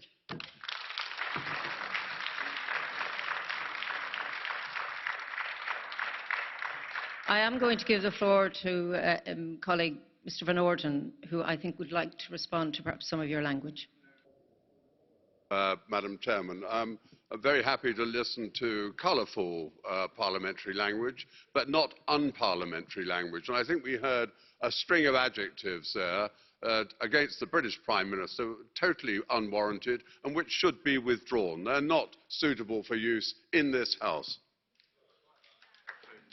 I am reminded, colleagues, that we do have a rule. It's called Rule 10, and we try and have mutual respect between members and respect for the dignity of Parliament, maintenance of security and order on our premises. So I do try and ask people to be respectful to one another, even where you have difference. So perhaps our next speakers would try and live by that code. We move now to the next speaker for 1 minute, Mr. Madison. Mr. Barnier, of course, I think next speakers are more respected for this House. Anyway, 3 weeks ago we had a similar debate like in Strasbourg. It's like a déjà vu feeling now here again. But anyway, the time runs.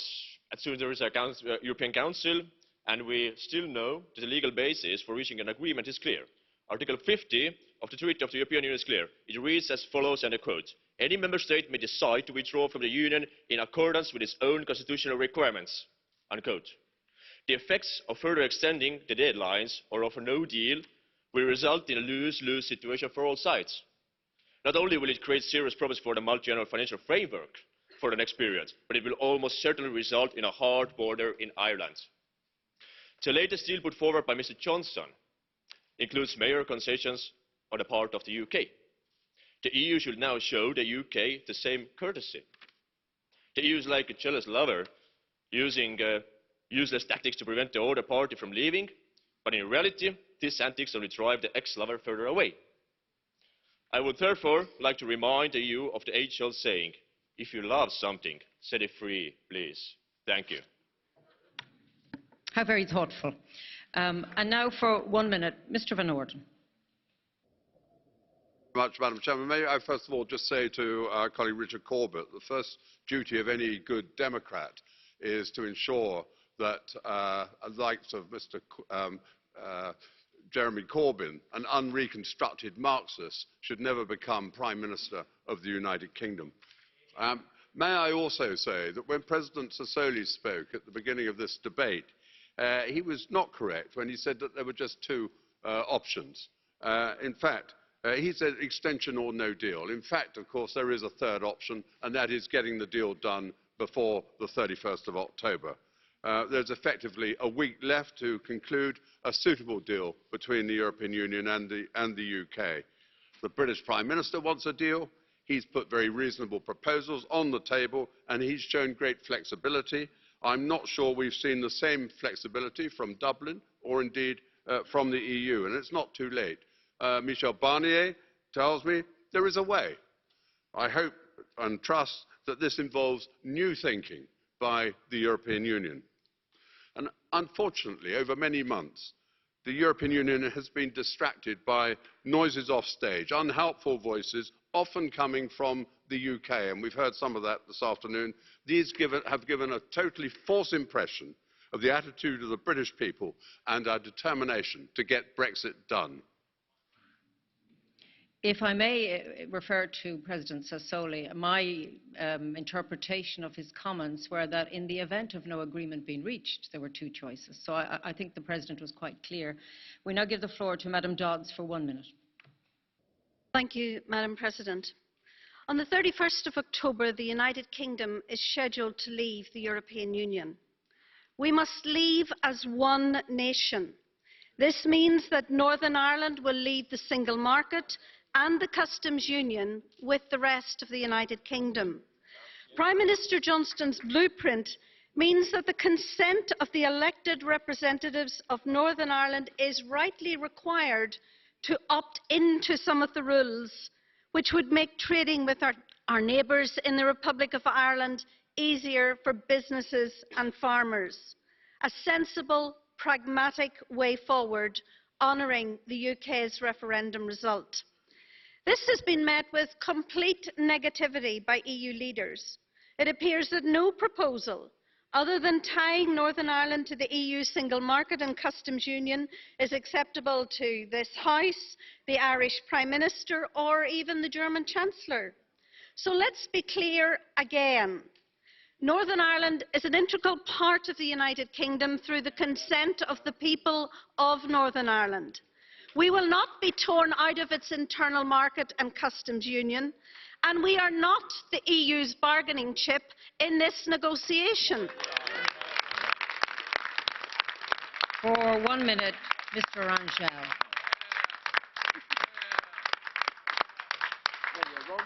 Thank you, Chair, Presidência Finlandesa, Sr. Barnier, Comissário Carlos Moedas. Commissioners, two issues will dominate the Council's budget. First of all, the long-term budget, the multi-annual financial framework. And we should be very concerned because the Commission's proposal is a poor one. It would serve the interest of the richer rather than the poor member states. It won't provide enough for cohesion. And the Commissioner designate seems to have no will to change that, or indeed to take a Commission initiative to increase the budget, thereby enabling us to have a proper cohesion policy. And the second point is Brexit. Now, there clearly, Boris Johnson, at the moment, isn't just playing the blame game. He's trying to ensure that the European Union carries the can for the absence of a deal. We must not give way to that blackmail. Let's say to everyone in the United Kingdom, on the European side, we're very much open to an agreement, even within the short period of a week, and we're prepared to allow for an extension. The question is for there to be genuine goodwill on the part of the United Kingdom to reach that agreement. For 1.5 minutes, Madam Peary. Thank you, Madam President, Minister, colleagues. There are also other items on the agenda of the European Council than Brexit. It will decide on the start of the accession negotiations between the EU and Northern Macedonia and Albania.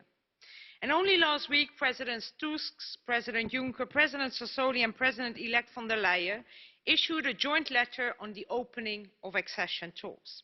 Their wording was strong and their message was crystal clear.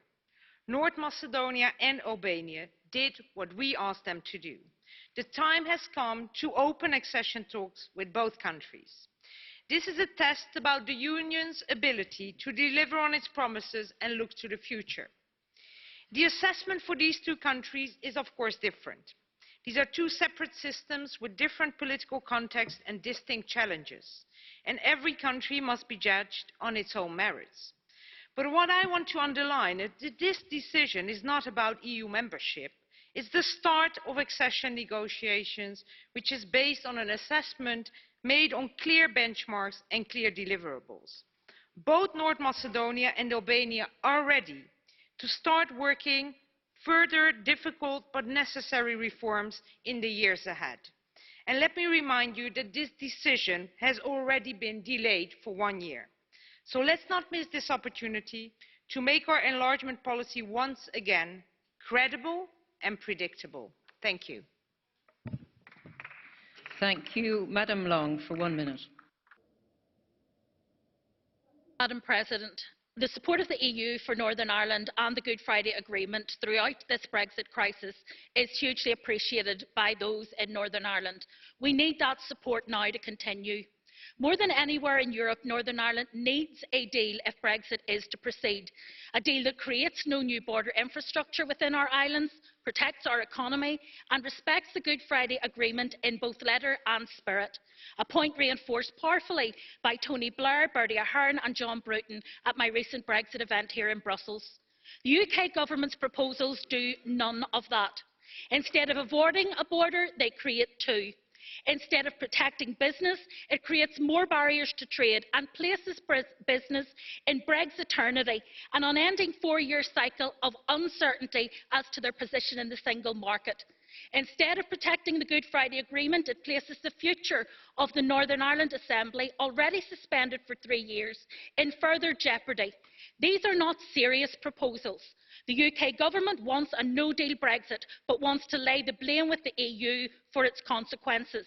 It is crucial that strategy does not succeed. It is vital that no-deal Brexit is avoided. Northern Ireland's people, prosperity and peace depend upon it. Mr. Borchia, for 1 minute. Thank you, President. Since the next meeting of the European Council will, amongst other issues, deal with the most recent developments on foreign policy, we've heard some very heated assessments of Turkey and its behaviour and its position within negotiations with the European Union. I'm referring to the naval incursion in the territorial waters of Cyprus, the umpteenth convention of the UN Convention on the Law of the Sea. Now, seen from that angle, given that the July meeting of the Council took decisions that the Turkish Foreign Minister just ignored, I wonder whether the European Council, in the light of the clear inadequacy of the measures adopted up until now, and in the light of the lack of respect from Turkey towards the Union, intends to suspend all the financial assistance instruments which run at more than 4 billion in the multi-annual financial framework. I am winding up, Madam President. And given Ankara's hostility towards the Union? Hasn't the time come to stop the accession process once and for all? Thank you. Mr. Farage, for 1 minute. We are not dealing with people acting in good faith. Yes, that means you, Mr. Barnier. You're not looking for solutions, you're looking to put obstacles in our way. You may have conned a very weak and gullible Mrs. May into signing up into a new treaty from which there was no escape, but you're not conning us. We don't want your treaty in any form, even with Mr. Johnson's proposed amendments. The referendum was very clear.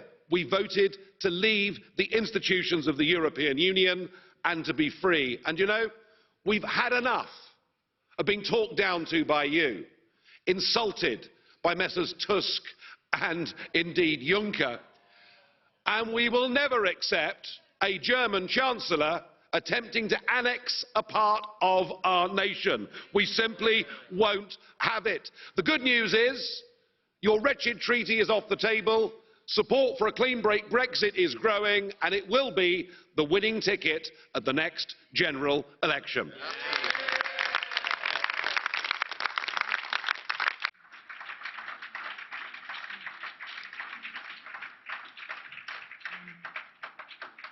I didn't think we were discussing the UK's next general election. I thought we were discussing Brexit.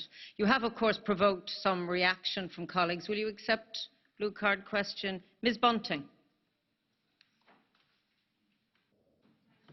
Am I on? Hi.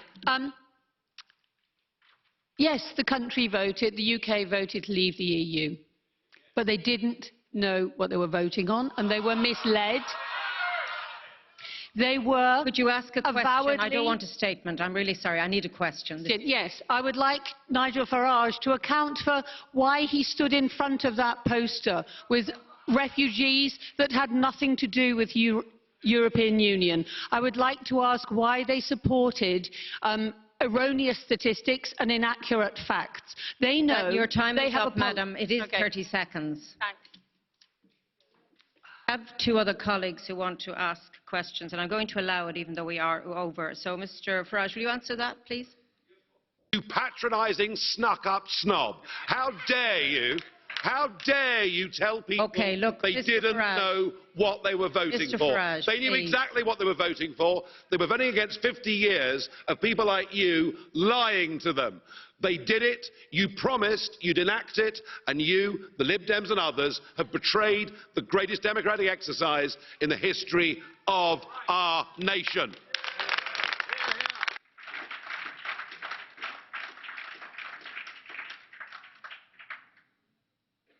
Let that settle for a moment.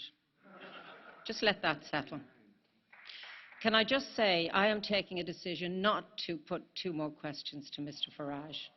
I think it's the correct decision, and I now move on to our next speaker, who is Mr. Peters for 1 minute.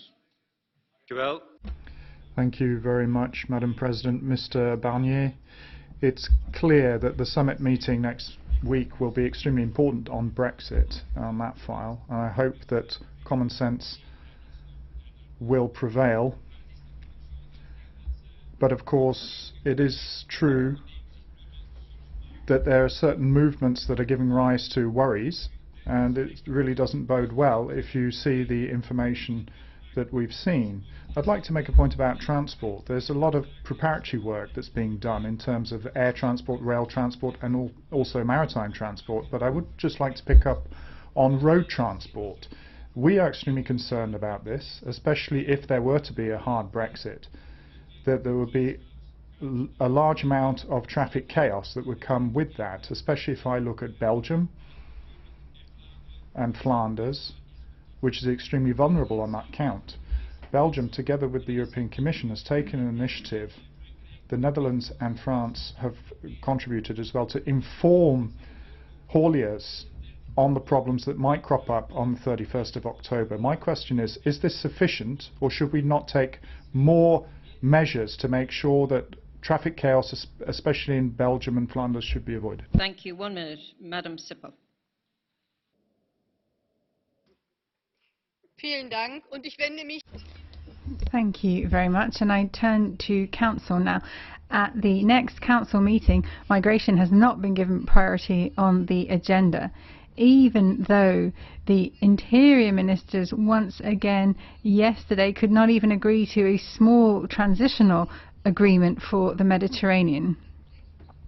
I think when we look at the situation, the position of Commission and Council, the situation is really concerning when we look at the situation for people trying to rescue people from the Mediterranean who are being sent back to torture or repression. Is this what you describe as the European way of life? I have real concerns about our cooperation with the Libyan Coast Guard and our prosecution of those who are trying to carry out search and rescue in the Mediterranean. What we need are effective asylum procedures and a sustainable agreement with these countries of origin based on our values. That is our duty. Thank you. Thank you. Madam Keller for 1 minute. Thank you, Madam President. Minister Tuppurainen, Chief Negotiator, Mr. Barnier, you have shown in no uncertain terms, Mr. Michel Barnier, that the proposals coming from Boris Johnson really don't hold water. I wholeheartedly endorse the concerns expressed by my colleagues such as Naomi Long on the future of Northern Ireland. We need an agreement, but, ladies and gentlemen, not at any cost for the other 27 member states. It's the ultimate concerns of our citizens that should hold sway. And Mr. Nigel Farage, maybe I can recall the fact that you resigned pursuant to the referendum, the day after indeed. And I'd like to welcome the work of the Commission to maintain cohesion within Europe, a united Europe open to dialogue, but firm in its intentions. I'd like to underscore that the 31st of October is fast approaching. The time to reflect on the nature of the future relationship between the European Union and the United Kingdom is something that we should do in full respect of the people of the United Kingdom. Merci, Madame Keller. Thank you, Mrs. Keller. Is Madame Marques for 1 minute. Président, Thank you, President. Mrs. Tuppurainen, Mr. Barnier. I don't want to detract from the importance of Brexit on the country, but Europeans want there to be life beyond Brexit. I'm going to talk about the multi-annual financial framework from 2021 to 2027. We're running against the clock here. We must not disappoint the expectations of the citizens who place their trust in us. Parliament is prepared to negotiate on the multi-annual budget. Let us be clear about this. The Council doesn't yet have its position. It has an opportunity here, realistically, to redefine the scale and financing of the budget. The Commission's proposal is inadequate. What we need is a robust budget with a political agreement to run from the end of this year. We have a clear position. We need new own resources to finance new challenges. You must not distract from traditional policies. There has to be new money for new initiatives. We must make the most of the existing initiatives. If they're to be fit for purpose, we need a carbon-neutral, sustainable economy. Next week, all eyes will be turned to the European Council, and we look to them to give us a decision. Ladies and gentlemen, I would ask you to keep to your allotted speaking time. We have run over by almost 50% of the time already. Next speaker, Richard Corbett. Sorry. The British Prime Minister is indeed playing the blame game. He has tabled a proposal which he knows is unworkable, hoping that the EU will reject it so that he can blame the EU for doing so. But actually, we don't need to take the EU's word for it. Take Northern Ireland, the very territory it is supposed to help. There, the Manufacturers Association, the Retailers Organisation, the farmers, the trade unions, and every political party other than the DUP has said this proposal is unworkable for them. So we are going to come to a no-deal situation, and under British law, Johnson has to ask the European Council for an extension. I urge you to grant that extension, not just to avoid the catastrophe of no deal, but to give time to the British democratic processes, be that a general election or a referendum or both, to take place over the next few months. And they will lead. Let's not forget now, we have a minority government. Every single opposition party in the House of Commons now wants another referendum on Brexit. That will lead to the public having a final say on the actual Brexit deal on the table, and you will see the outcome may be the right one. Thank you. Mr. Moreno Sanchez. Gracias, Presidente. Thank you very much, President. Ladies and gentlemen, as I said in my previous comments, we are still in time for the British to change their mind and come back into the European fold. Boris Johnson needs to be clear, though, and stop muddying the waters. Does he want a deal or simply to leave? We are prepared to deal with a no-deal Brexit.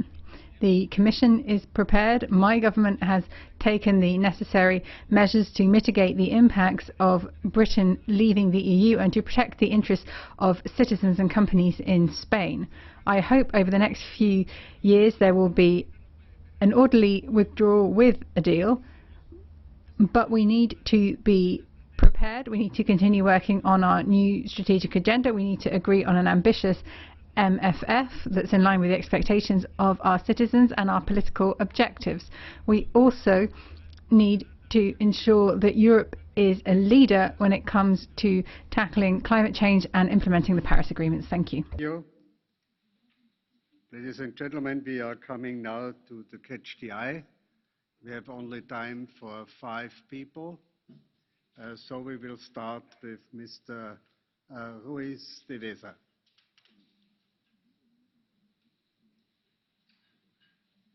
Señor Presidente. Thank you, President. Regarding the issue of Brexit, I echo the comments of my group's representative and other colleagues who have taken the floor, in particular Javier Moreno just before me. What I would like to point out, in connection with another item on the Council's agenda, namely the forthcoming multiannual financial framework, as we have the President in Office of the Council here, may I say to her that there's a range of programmes which are very important when we're trying to strengthen European citizenship. Erasmus+, the European Solidarity Agreement, Europe for Citizens, and also Creative Europe. So it's important for those programmes within the new multi-annual financial framework to be adequately funded. That means they need greater funding than they've enjoyed hitherto. Coming to the issue of enlargement mentioned by the President of the Commission, may I say that we do indeed need to think through our ability to continue the process if we fail to reform the treaties to bring about deepening before we do so. Thank you. Our next speaker is Mr. Allard. Christian. Oui, merci, Monsieur le Président. Thank you, President. Yes, I am French. My name is Allard, but I represent Scotland, one of the nations in the United Kingdom, and indeed I represent them in this Parliament. Mr. Michel Barnier, I'd take advantage of this opportunity to thank you for the work that you've done to date.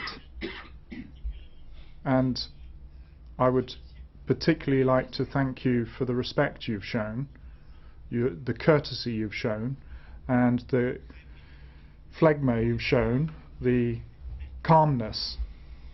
Maybe that's a value that is considered British, but it is perhaps high time that the French showed us once again what that means.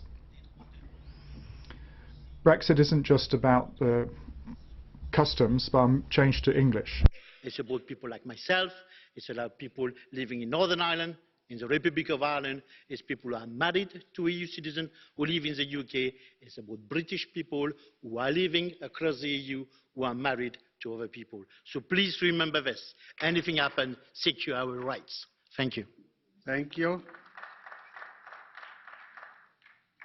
Mr. Dimesh. Hello. Yeah.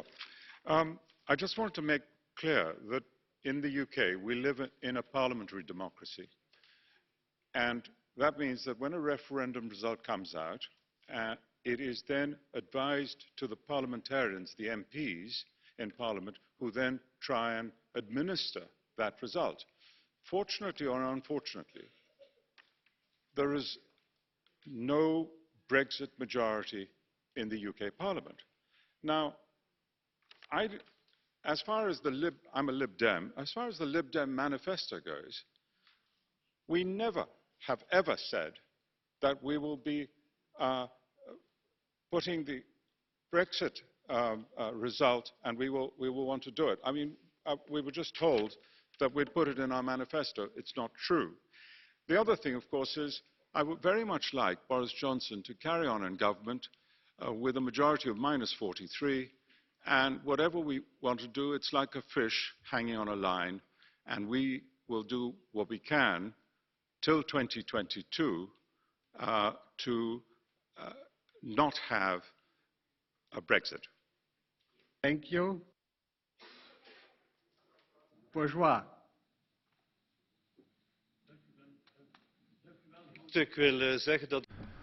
Thank you. May I say I agree with what Mr. Barnier said, and Mr. Juncker too. The proposals from the British government will not provide an adequate replacement for the backstop. It won't give us the guarantees we need for a level playing field in the future. But no deal is the worst possible scenario, and the British Parliament has resisted the prospect of a no deal. As our colleague Mr. Corbett had said, we must do everything we can to avoid a no deal outcome. May I remind you, colleagues, that in the resolution that we adopted, the first reason we give for an extension is the prospect of no deal. So I would remind you that should no deal be found with the Council, we must do everything we can to provide an extension so that British people can give their opinions on the guarantees for the future. And following Mr. Barnier's line, up until now, this must be done in respect and dialogue. Ms. Daly. Thank you, President. I'm an Irish citizen. I don't want to see a hard border. I want to see the Good Friday Agreement respected, but every time I listen to Monsieur Verhofstadt, I see the arrogance of the EU institutions displayed in a manner in which I find incredibly unhelpful. But in any case, the European Council meeting is going to be discussing the strategic agenda for the next 5 years, and I have to hand it to you for the no-holds-barred approach taken to the section promoting Europe's interests and values in the world, because our government, where neutrality is incredibly important to our citizens, like to say that this is kind of about peace and apple pie, that we join up to PESCO and it doesn't really mean anything. But actually your strategic agenda is very clear about the imperial direction in which the EU is going, talking about defending the interests of the EU, the need to be more assertive, to exercise our influence, be more assertive, work with NATO, enhance our defence investment capability. Is it any wonder that the arms industry say they're our partners, not our vendors? This is an absolute disgrace. If we want to deal with the problems of the world, stop interfering and helping cause them. Thank you. Mr. Giordano.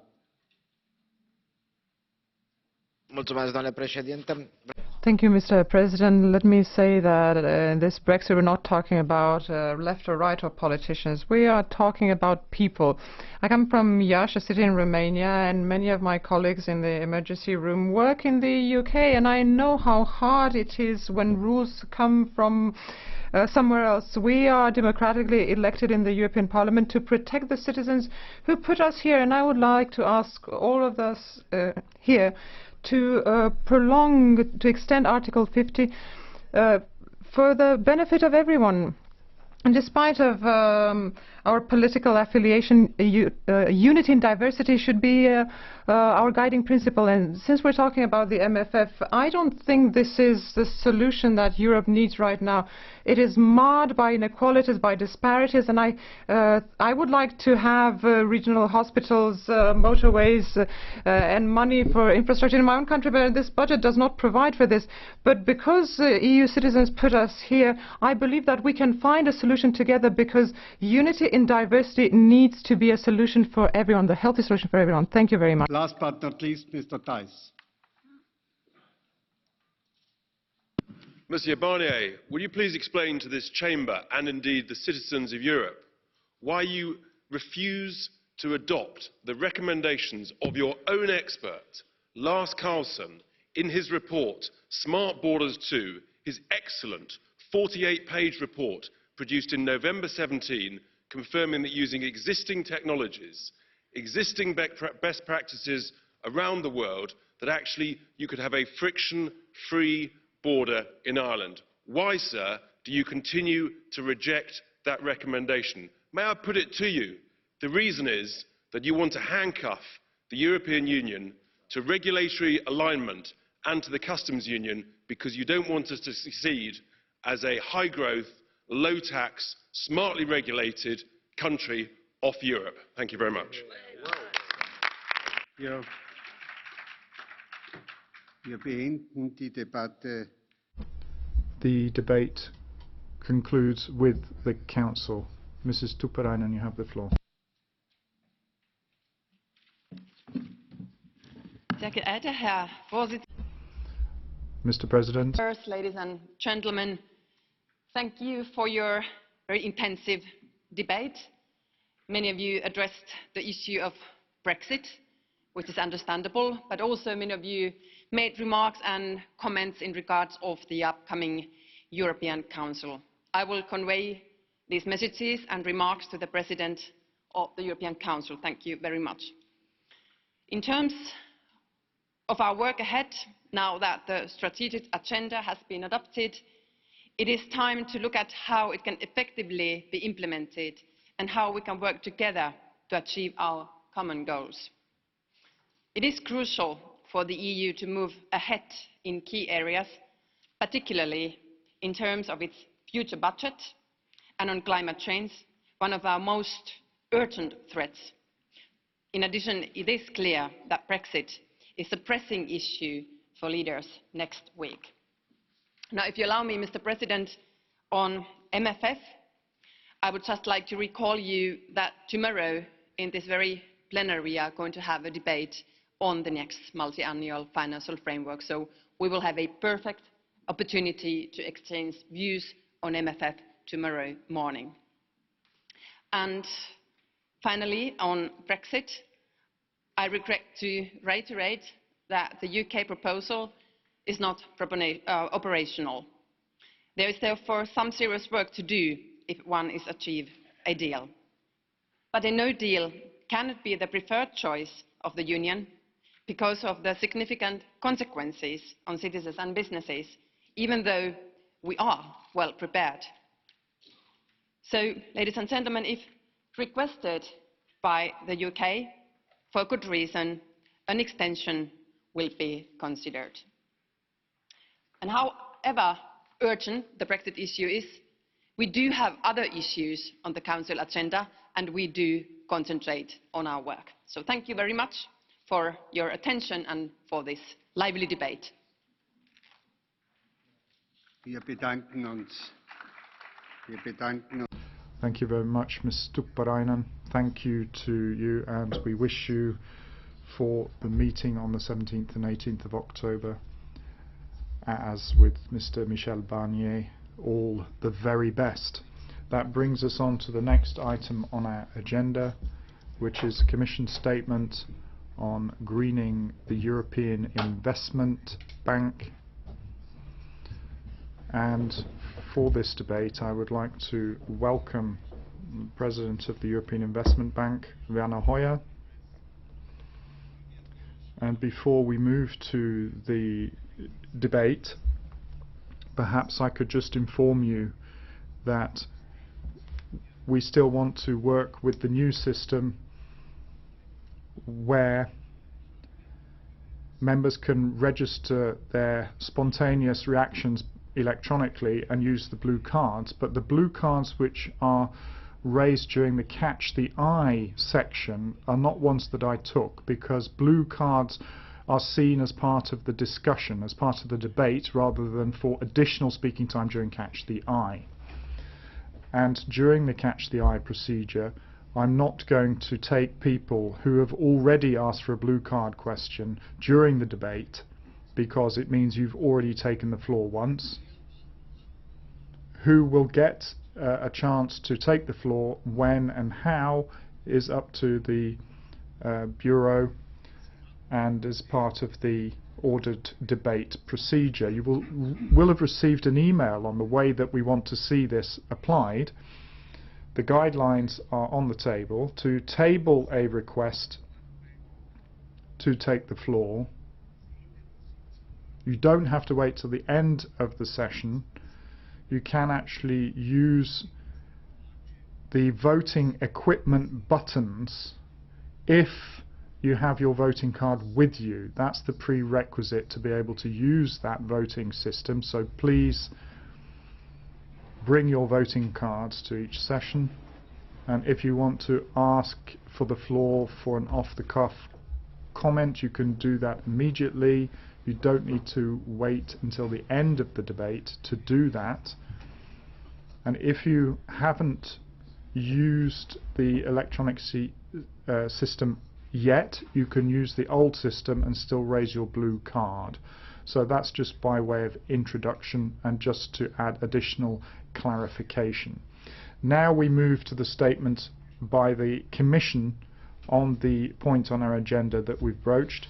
And on behalf of the Commission, I'd like to give the floor to Commissioner Carlos Moedas. You're welcome. Dear President, dear members, dear President of the EIB, Werner Hoyer.